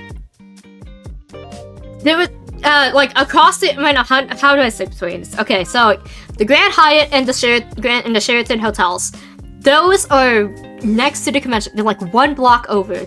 Sheraton's 1 block over to the hotel, over to the convention center. The Grand Hyatt is below the convention center. The Cheesecake Factory, in the same block, across the convention center, is the Cheesecake Factory. So, the layout of the Arch building is kind of cool because if you go to Arch building, there's a bridge, and we call it the Sky Bridge, and it basically expands the Arch building into 2 buildings. It's actually 2 buildings in one, and it's connected by the Sky Bridge. The Artist Alley is on the 4th floor, connected by the Sky Bridge, and the Artist Alley is located above the Cheesecake Factory. So, the Artist Alley had to be evacuated. So that's what happened. The Cheesecake Factory had a grease fire, and the smoke was going up the vents into the Artist Alley, so everybody had to be evacuated from the 4th floor in the Arch building so they can let the smoke out. The Artist Alley did not open until 3 p.m. And on top of that, I organized a Niji cosplay meetup in the Arch building on the 4th floor to the plaza. But I was gonna like wait it out to see if the smoke was gonna clear out, but it didn't. So I had to do a last minute decision to move moved the meetup from the Arch building to the garden terrace at the Summit building. And thank you, Cord, for redirecting people, but of course it was like so last minute because of the fire. I even provided a backup location which was still in the Arch building, and that was in the case that it was going to rain. But the Arch building was closed. I could not go in there. No one could go in there. So day 2 was fucked up. Everything was out of control. I did everything I could, but everything was out of my control. Vin actually had the cosplay photos. I actually didn't take cosplay photos this time because I was so focused. Wait, no, I lied. I took there's like the cosplay meetup. Hold on, the cosplay meetup photos. Let me find it. It's in the photo dump. Let's see. It's only one photo, but hold on. Somebody at the meetup took the picture, but oh, it's kind of big. I was everywhere. But yeah, this is the cosplay meetup for the Niji meetup. This is on the garden terrace. Initially, I was gonna try to steal the stone slab behind us, but somebody was like using it for a photo shoot. But yeah, I'm right here. The little penguin right here. I'm right here. Yeah. Yeah, it was like so last minute of like all the people coming in. But yeah, it was like so last minute. It was like actually a lot more than I was expecting for the fan meetup. We even had people bring in their Ita bags, and like because we wanted to do like a shrine. And that's when I realized that I forgot my giant shoe doll from in my hotel room. So goofy, yeah. Because I was gonna use my shoe doll in here. But yeah, this is the shrine photo. The Niji shrine. Look at all our stuff. The biscuit dirt falling over. I just noticed that my shoe puppies, and there's my Ita bag right there with all the shoe stuff and all the kuromis. Next to Vox and Muzumi. The umbrellas are so cute. I really wanted to get the shoe umbrella, but I couldn't afford the shipping, which is so sad. Because I really like the umbrella designs, the official umbrellas they released, but I couldn't get it. But yeah, really cute. Had fun, but because of the last minute change and the 15-minute delay, we didn't have time to do multiple photos. So we had to do one photo for the shrine and one group photo, especially since Mint Phantom was having her meet and greet in the exhibit hall downstairs. So I had to let them go as soon as possible. And then I had to remind them about the cup sleeve. And I mentioned that there was like a lot of things that was like out of my control. Oh, you guys shrunk in the second photo? Yeah, we're just like little guys. So yeah. So I did as much as I could. Literally everything else that happened on day 2 was out of my control. Like when I actually forgot to work on the checkies for the girls so I had to ask Rin if they can like print out the checkies so we can work on it in my hotel room, but Rin's friends did not pick them up until noon. We were supposed to work on it together in the morning so that it could save time. But because their friends didn't pick them up, we had to delay the cup sleeve by an hour. Because I still had to do setup. We also had to get the checkies done. We also had like some of the artists who came in to help. Even Cord came in to help. I feel bad for Cord because we were supposed to do Family Feud, but we were having difficulty connecting to Family Feud.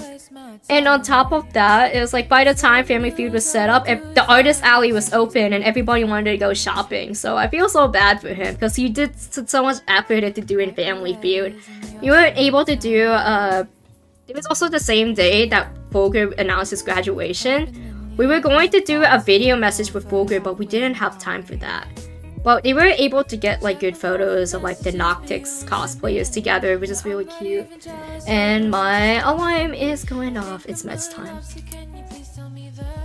But yeah, Cord was really fun. I hope to like work with him more.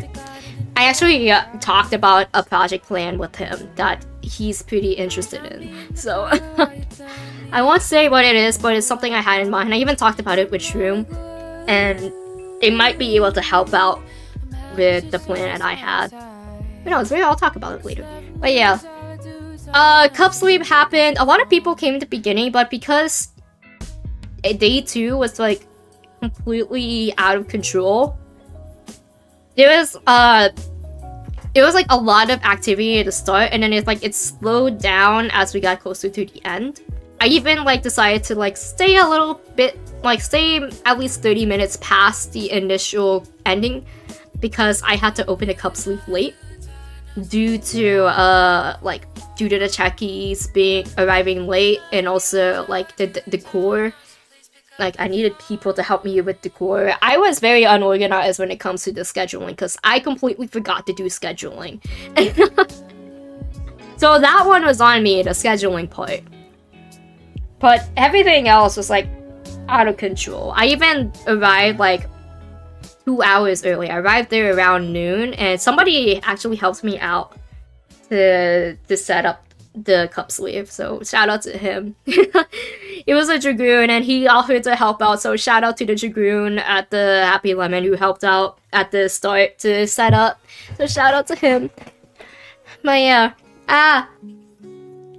the cup sleeve was fun. I actually hopefully someday I want to do another cup sleeve, but maybe closer to the convention center, because Happy Lemon's a 15-minute walk from the convention center. It's a long ass walk, dude. There was one boba place next to convention center, but it's uphill, and I don't want to force people to walk uphill. So we decided to go to Happy Lemon. And yeah, that's basically what happened to the cup sleeve. We had people, we ran out of freebies. I still have a lot of leftover freebies. I did talk about this around the start of stream, but I plan on opening a Google form. And this Google form is basically for people to order any of the leftovers we have, because we have a lot of leftovers, and they're taking up space in my house. They're taking up space in my room. I need them gone. I haven't figured out how they're gonna be sold, because I also want to pay the artists. There's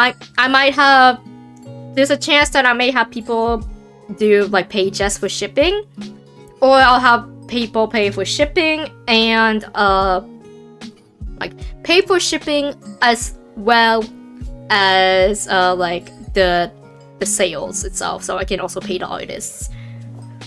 But yeah, I haven't decided.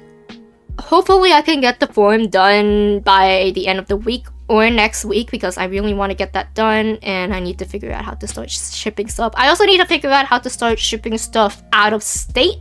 Not out of state, out of the country. So, that's gonna be interesting. I might have to get somebody who can be my proxy to send it out, so they don't have to pay US tariffs. They can walk the hill next time. Hell no! SakuraCon SakuraCon this year is not accessible. It's not disable friendly. It's not disability friendly.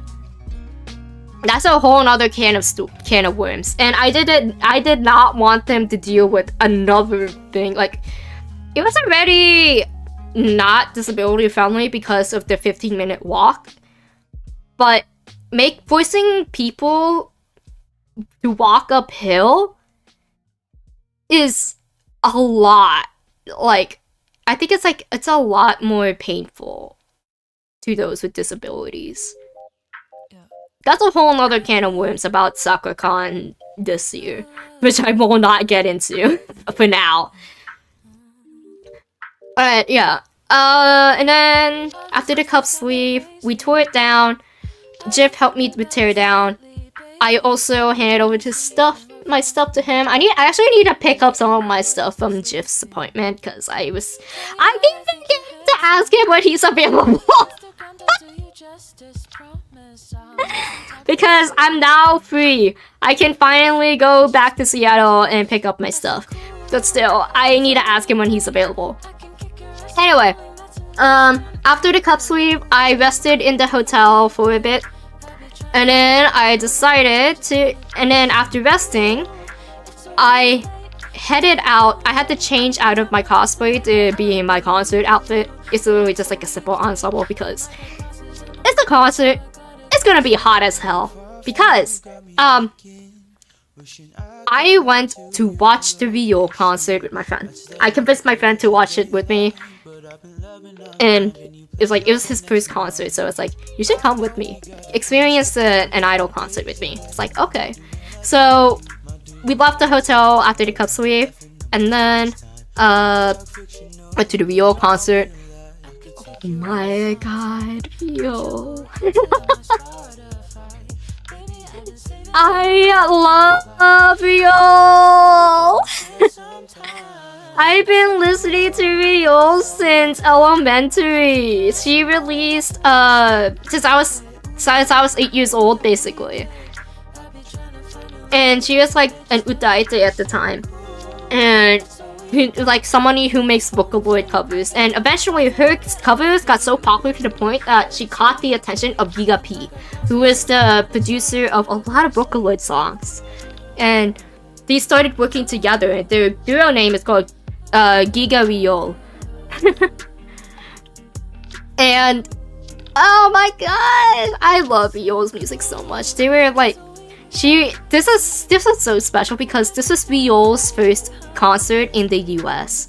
She had another concert which is in Boston, but I was so happy that she was invited to SakuraCon because I love her. I really wanted to watch her live. So like the fact that this was like my first Rio concert and it's a free concert. Can you believe that? It's a free concert. The fact that it was a free concert was so good. Like, of course, it came with the badge, but like, the free concert is with the badge, but it was so worth it. I went in line to go to Rio's autographs, but the thing is, they only had like an hour of autographs. No, they had like a couple hours. Yeah. And the line was so fucking long. I wanted to get her autograph, but like, I wasn't able to meet her because of how long the line is. And I'm not gonna lie, this is on SakuraCon themselves because they should have anticipated the line being hella long. Especially after a concert. They should have allotted more time. Because we all wanted to stay as long as she can afterwards to sign, like to do autographs. But oh my god, this is genuinely on the SakuraCon staff for like not scheduling Rio's like both autograph days. Like not letting her, like she had a panel on day one. I was thinking about going to the day one panel, but it was like during the maid cafe, but I couldn't go. And she also had an autograph. It was also an hour long. And yeah, it's genuinely on them because we all didn't have an autograph session on day 3. So yeah, that was on SakuraCon. They should have known that for such a super popular guest, they should have allotted more time to the autograph schedule. Maid Cafe? Yeah, I went to the Maid Cafe. Did you miss the Maid Cafe? I went to Maid Cafe the day before, on day 1. Maid Cafe was fun. But yeah. And then after the Rio concert, I passed the fuck out. And before I passed out, I apparently when I was heading back to the hotel, there was a gas leak at the Cheesecake Factory. Thumbs up emoji. Oh yeah, speaking of the Cheesecake Factory, the smoke cleared up around 3 p.m. so the artist alley opened at 3 p.m. but to make up for the lost time they had because of the fucking fire, which was completely out of everyone's control, they opened the artist alley until 9 p.m. But yeah. So yeah, when I was heading back to the hotel, I actually ran into a really good Luca cosplayer. They were like a really good cosplayer, I'm not gonna lie. So yeah, I was going back to the hotel, I looked over, I saw fire trucks, and apparently, there was a gas leak at the Cheesecake Factory! By the way, the Cheesecake Factory, the Seattle Cheesecake Factory shut down a couple days ago. They shut down on May 4th. Apparently, they had another fire around the start of this month. Around last week, they had another fire. Like, okay. So yeah. There was like 15 fire trucks, approximately. And then I passed out. And then day 3 arrived! Honestly, day 3 wasn't that special. It was just shopping day because there was discounts and everything. I forgot to take a picture of my haul. Yeah, they shut down the Cheesecake Factory in Seattle. But there's one in Tacoma, so I could just go to the one in Tacoma. Teehee. At least that one doesn't go on fire. But yeah, day 3 was very chill. We packed up. We left the hotel. We parked in the convention center. As I mentioned, I was planning to go to the Mint Cup sleeve, but I found out literally as we were packing up our stuff to go to to check out of the hotel. Our friend just told us as we were packing up that he had work the next day. I told them that I was gonna be helping out with the Mint Cup sleeve, so they were already aware of that. So they didn't tell us. He didn't tell us that he had work until literally while we were packing up. So that literally fucked up my schedule.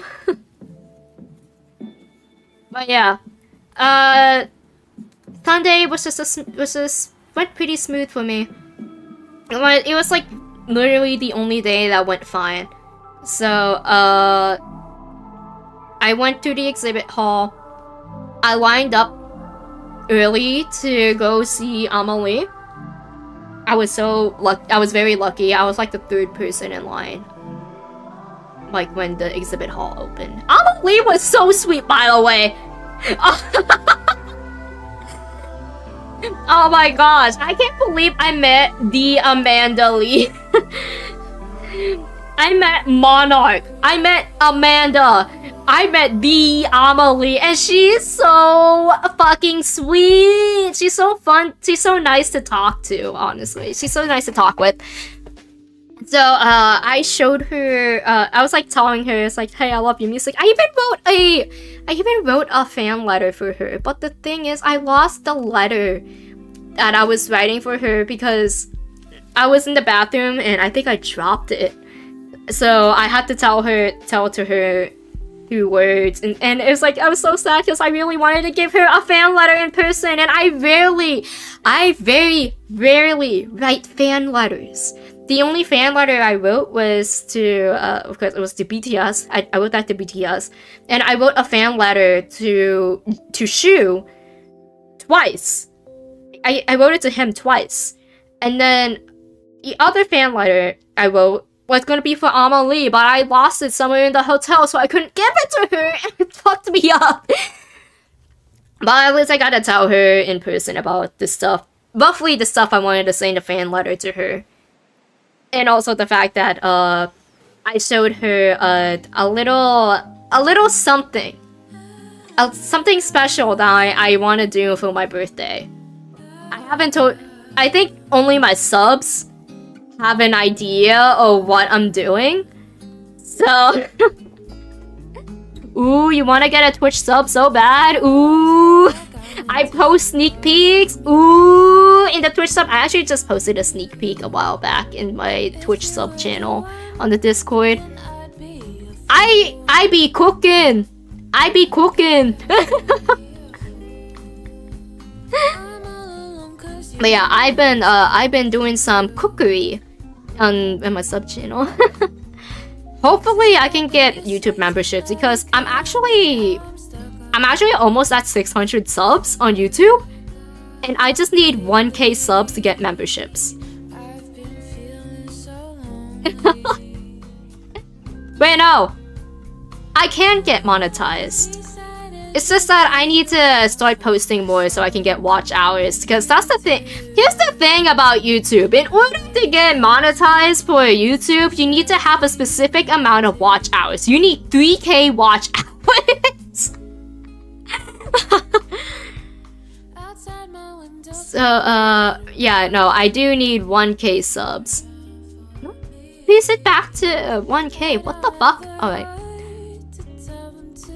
But yeah, no, I can get memberships. It's just 500 for memberships and 3K watch hours. So I need to get back on top of it, of like my videos and stuff, because I'm not gonna lie, after doing all those projects, I actually feel invigorated. I actually don't feel like dying for once. Whoa, I actually feel energized to actually post shit and do shit. Like my little scuffed cover of Kyome no Nami, the short cover I posted. I want to do more of that, but this time it's like I've been doing some mixing practice basically. I did that just for fun. I don't know how to mix pretty well, but that was some pretty good mixing practice, and I got to learn a little bit from Shroom, who does some mixing. But I want to learn from like other people who knows how to mix and stuff, about like to learn what all the filters does, like how to work the EQ, how to work all the filters, how to do reverb, all that stuff. It's gonna take me a while to figure out, but it's something that I really want to do. I want to post covers, basically. I'm thinking about leaning into doing more covers, because I don't really have the time to clip myself. As much as I hate to say it, I don't really have time to clip myself. So, but I do want to do like some sort of video essay, because I've been having the itch to do like little videos of like sharing tips and advice that I've learned as a project organizer, since this is my second year of being a project organizer. As a baby organizer, it's good if I share it so I can tell people who starting up in organizations like stuff I wish I knew when I was starting out, because I now have a little bit more experience. I'm still a baby, but it is something I want to do. Some video essays, maybe like short video essays, maybe all that stuff. Who knows? There's a lot of stuff I want to do. Seriously, I can't believe like doing all these projects actually gave me ideas. Like, it made me, instead of making me feel dead inside because of how much work I put into all of them, I want to do more. I want to make more content and also do more projects. But yeah. What else happened on D3? I spoke to Amalie. I spoke to Emmy Lil. I got... Just make him and I'll watch him on loop to get those watch hours. Be careful, because loop... I think loop doesn't count. Yeah, I think it's like a fine slope when it comes to looping videos. But yeah. What else? Standing man emoji. Emmy Lowe. I spoke with Emmy Lowe. Oh yeah, Shikishi boards. Oh, I forgot an important thing. No way. Okay, I have to backtrack a bit. Wait, hold on. I need the Shikishi boards real quick. There we go. So, this is going to be... I'm gonna open this. There we go. Oh wait, okay. I'm gonna do this. So we worked on Shikishi boards. at the Niji Cup sweep, I decided to do a thing that we did for the Summer Jam watch along, is that we had Shikishi boards. So what I did is I got signatures for Ike and Lazulite, because Niji EN's first wave Lazulite, their anniversary is this month, and I decided to, like, let's send them Shikishi boards. So I got Amelie's signature for Ike, and I hope that Ike gets it because he graduated last week, and hopefully he received the Shikishi board. I've been keeping track of the tracking number that they gave me, that USPS gave me, and it's just arrived in Japan. Actually, I'll look at it again. It arrived in Japan and said it was arriving at the destination. Alright.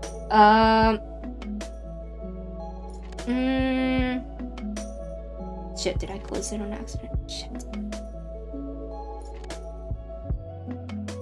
I think I did. Yes. Yeah. It is currently in Japan.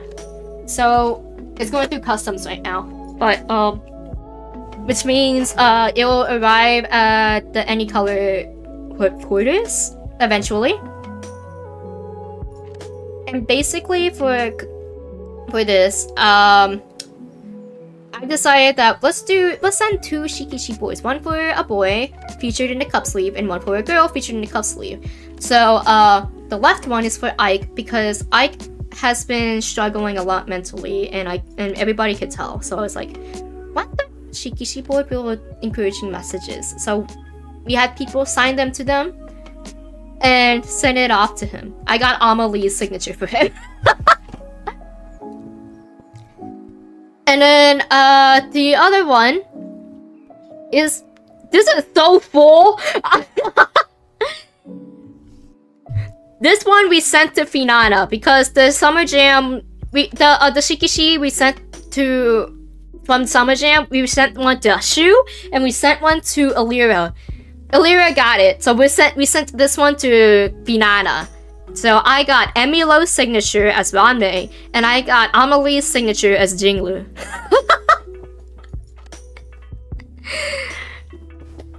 But yeah, there's like so many people who signed this, and it was so cute. Oh my gosh. So yeah, as I mentioned, USPS gave me the tracking for the Shikishi boards, and they just arrived in Japan today. So there will be I'll be letting you guys know eventually in the server if they arrived at headquarters. Unfortunately for Ike, because he graduated, I can't ask if he received the Shikishi board, especially since he decided to leave the online space altogether. So we have to rely on secondhand stories about Ike in the future.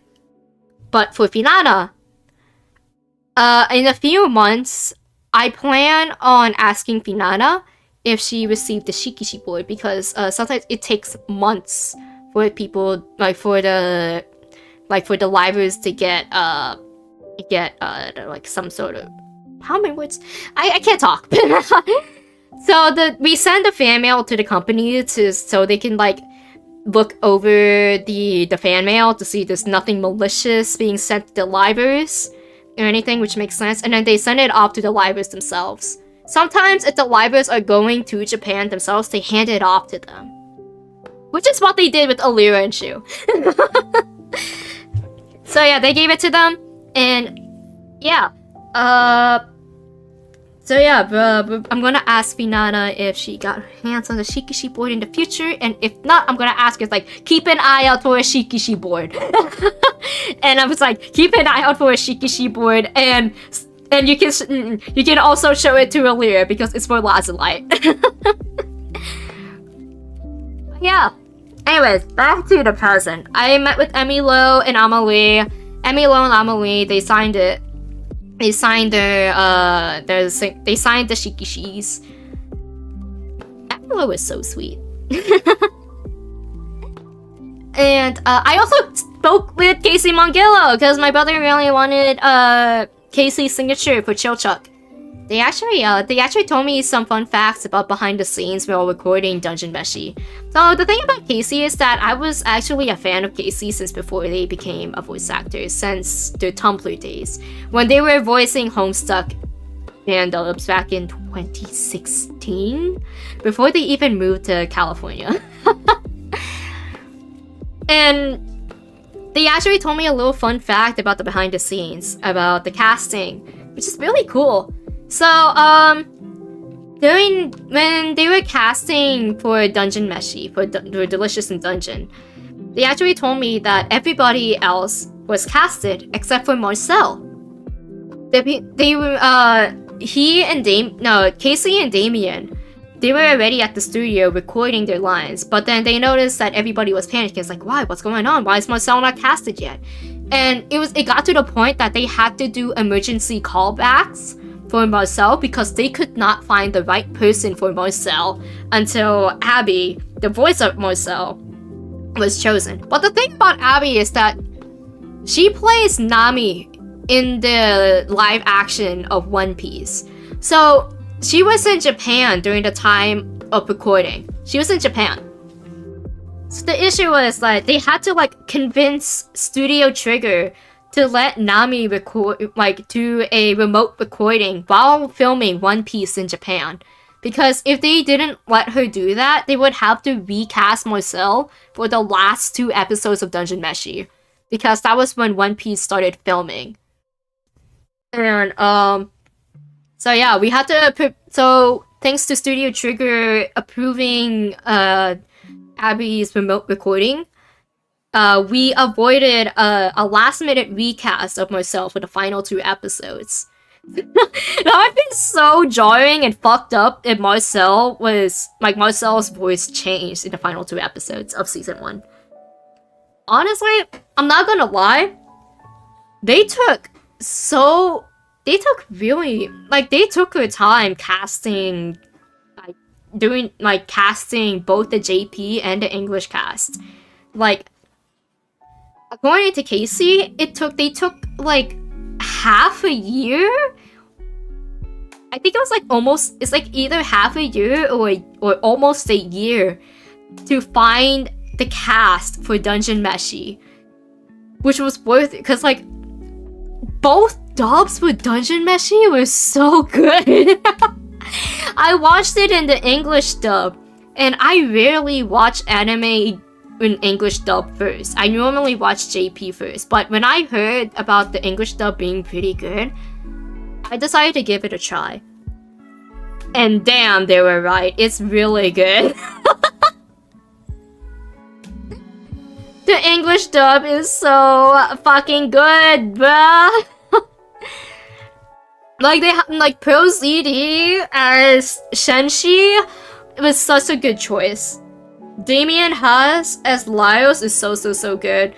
Casey's voice, I could not imagine Chilchuck being anyone else but Casey. And Marcel, oh my gosh, Marcel's voice is so good too. Even Fallon, the English cast is just really good in general. If you haven't watched Dungeon Meshi with the English cast, please watch it. Please, it's one of the good, it's one of the well-casted English dub cast that I have ever seen in an anime. It's so good. So fucking good. Yeah. And also, yeah. And I told you guys that I shilled a lot of money on day 3 because it was a shopping day. So on day 3, I mostly stuck to the exhibit hall. I did do some deliveries in the exhibit in the artist alley and all that stuff, but I just mostly did that. And I also took advantage of some of the discounts. In the artist alley, there's during convention, if there's an artist alley, there is a lot of tables will do a final day discount, a sale for the final day of the con. And that's the day where a lot of people do their shopping. I went to the exhibit hall and I got this really cool poster. It's a cloth poster of the Dark Brotherhood. Wait, I'm gonna try to find it. I posted it somewhere. It's on one of them. It's on Twitter somewhere. Hold on. Please load. I want to show you guys my Dark Brotherhood poster. Yeah. Alright. Alright. This is so cool. This is so cool. This is so cool. Look at this poster. I love this poster! I fucking love the Dark Brotherhood! It's the letter that you get when you start the Dark Brotherhood poster, but you don't go to bed yet.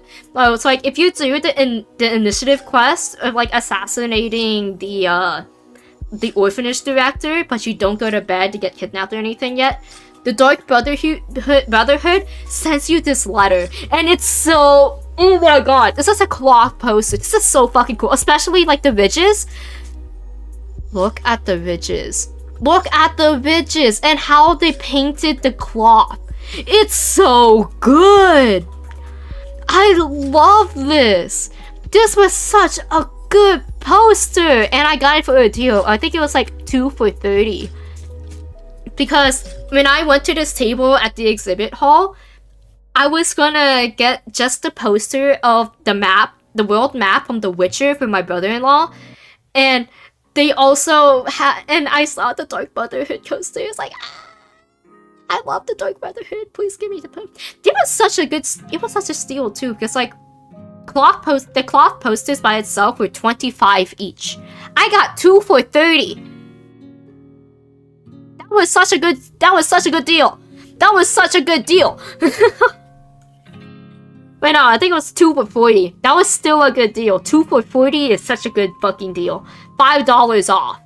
$5 off of that. But yeah, I have it hung up on my wall. It's so good. It's probably one of my favorite. It's like one of my favorite. Now, it is my favorite purchase. Outside of the doujinshi I bought. If you guys didn't know, I shilled $140 on doujinshi. I got a Dan Heng and Kalis yaoi doujinshi, where Dan Heng gets veiled. Really, it's really good. He gets veiled as in his dragon form too. It's really good. Anyway, so I also got some Office Lady Yuri. Really good. It's really cute actually. The Office Lady Yuri is pretty cute. And I also got a fan book. It's like a Niji Sanji fan book. And I got that. Apparently it's the only one in stock, so I got lucky. Teehee. So yeah, yay! I also went to the Moso Box booth. They were selling merch of Mint Phantom, so I managed to get the Mint Phantom sticker pack. 5 for $20. Good deal. But yeah. And yeah, as I mentioned, I wasn't able to go to the Mint Cup sleeve because I had to leave. Because my friend had booked the next day, so I had to tell them, it's like, unfortunately couldn't make it. And what was fucked up, Mint Phantom had her impromptu meetup. She had an impromptu meet and greet at the fucking cup sleeve. I could have met her.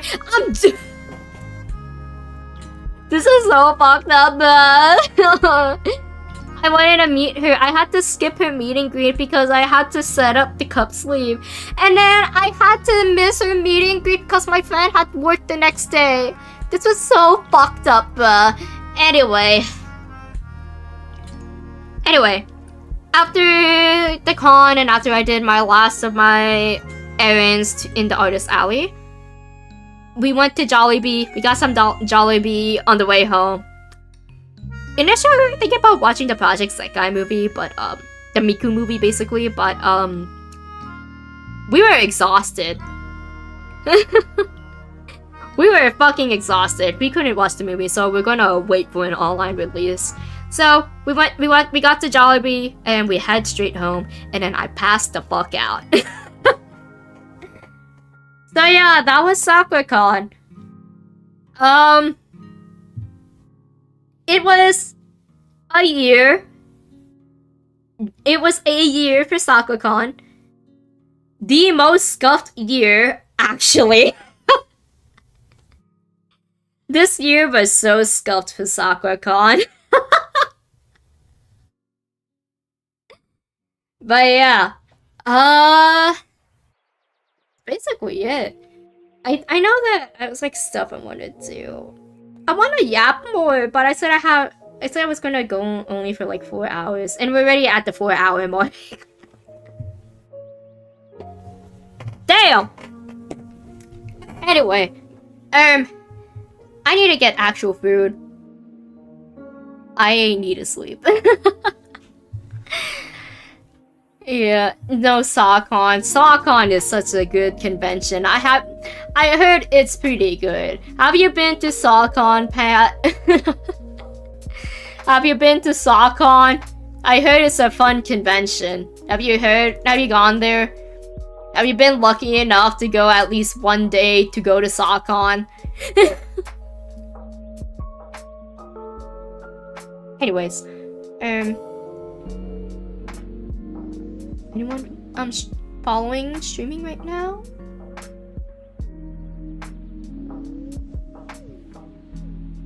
Can't say I have. Damn, my condolences. You should go.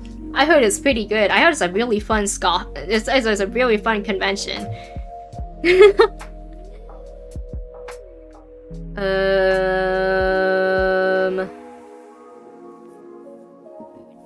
I wait out? Ooh, some similar design. Fuck it.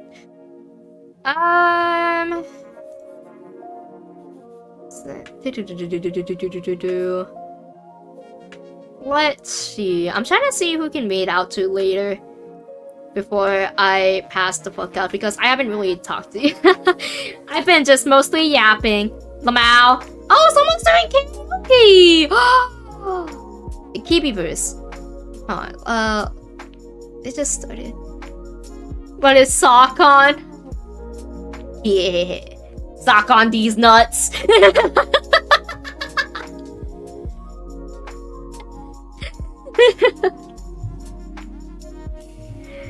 But yeah, just a karaoke right now. Oh, good way to wait out karaoke. Let's look at their profile real quick. I really need to find more people to read out to, honestly.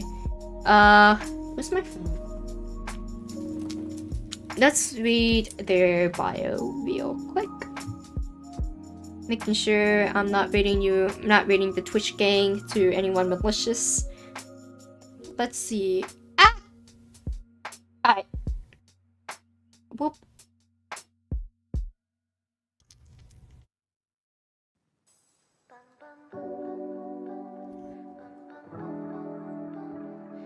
I'm trying to find their about. Yo, speaking of karaoke, not me, I got Lamau, got him, Lamau. But yeah. Yo, speaking of karaoke, yo, I just remembered. Thanks for 500 followers on Twitter, guys. How did I forget? I got 500 followers on Twitter. So that's fire. I got 500 on YouTube and 500 on followers. Actually, I'm kind of surprised on how many people are subbed to me on YouTube. I have almost 600. It's kind of crazy. Crazy dial. Thanks for almost 600, I guess. So yeah, I want to do a karaoke at some point. I don't know when. I might just do a chill karaoke, just sing whatever comes to mind. Like, we'll just sing whatever comes to mind, all that stuff. But yeah, I kinda want to do a karaoke someday. I don't know when. After this week's streams, I haven't thought about this week's streams other than just yap. But I've been in a mood to do some working, so it might be the return of work streams, maybe the return of work with me streams. It's been a while since I've done that. It's been like a year since I've done a work with me stream. So I'll ask Chronopism gang if they want to do a Chronopism work stream. I'm probably gonna do a staff announcement.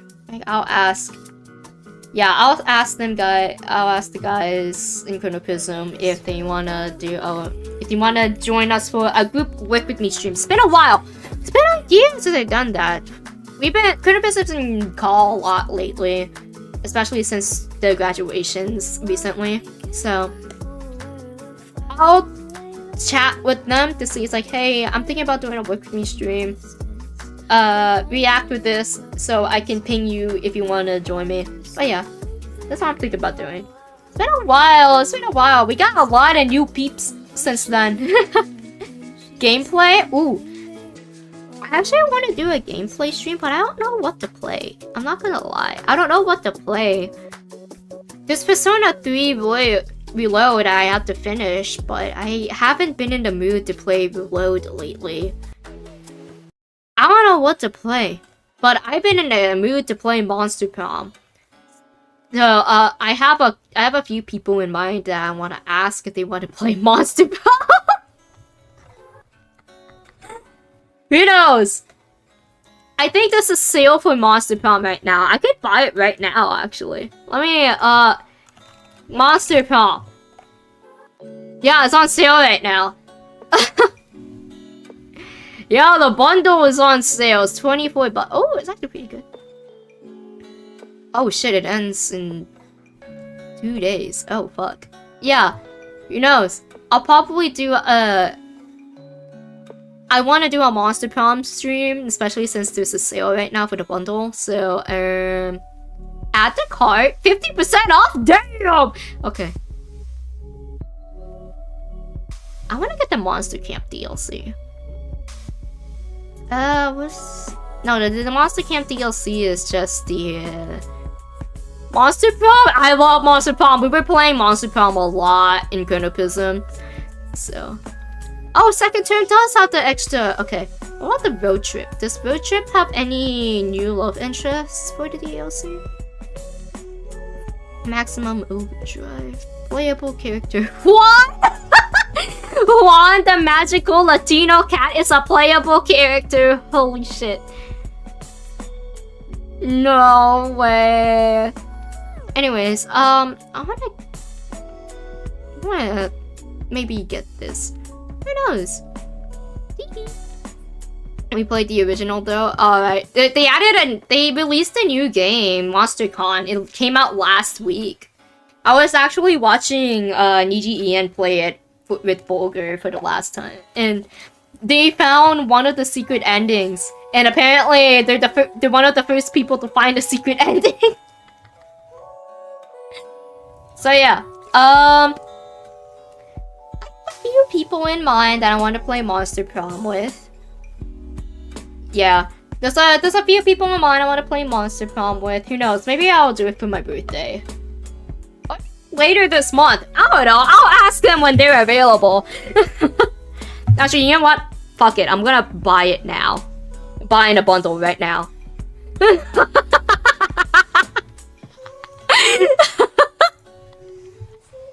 Alright, we got Monster Prom!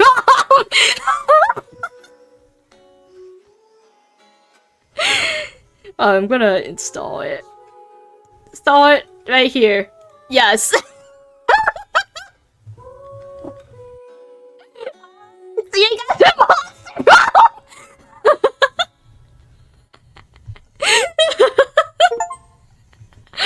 Yup, it's ready!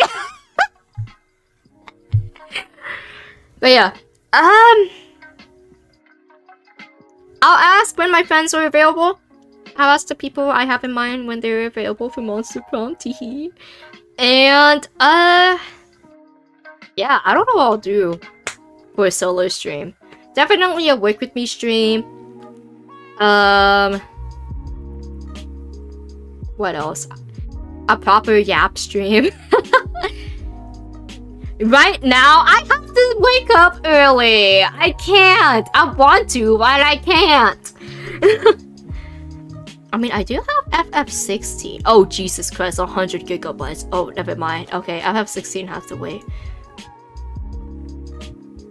But yeah, I'm not sure what game I'll play. Not gonna lie. Like, Yeah, I'm not gonna lie. I don't know what I'll play on stream. Unbeatable actually released the demo for Unbeatable, like the full game, before the full game. Let me find, get in 2 months? Who knows? Wait, fuck. Hello? I'm trying to find it. D-Cell, there you are. Yeah, Unbeatable demo. I'm gonna download this. Download.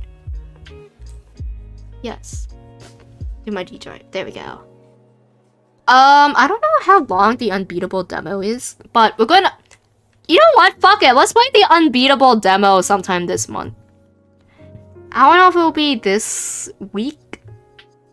I'm gonna be exhausted tomorrow. I'm not gonna lie, guys. I'm not gonna lie, chat. Who knows? Maybe Thursday or Friday? I'll play the Unbeatable demo.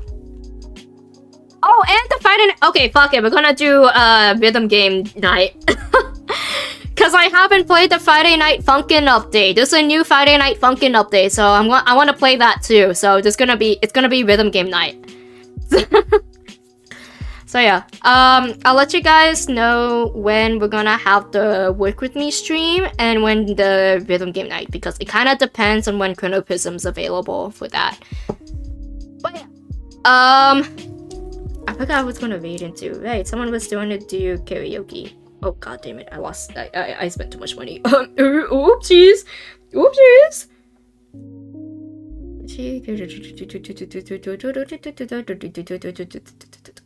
You know, so maybe I'll do a proper yapping stream because I really want to do like more yapping. I haven't yapped to you guys. This is the longest I yapped to you guys.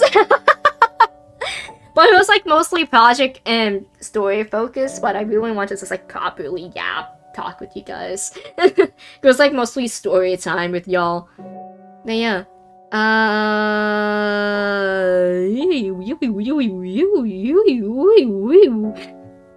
Go with it. Yeah. Trying to find the rules. Where are the rules? No minors. Oh, stream out with text. No, come on. No backseating. Okay, just the basics. Alright. Alright, chat. We're gonna raid Kibiverse. Specifically Twitch chat. This is the raid message that we're gonna send out to them. And we're gonna do raid. Am I muted? No. Oh, they have the knocking feature on. Alright. Let's raid them. Yep. Extra freaky to stream. Haha. Anyways, I'll see you guys next time. I have to wake up early. Jumping off a cliff. Anyways, I have to wake up early. I'll see you guys next time. Bye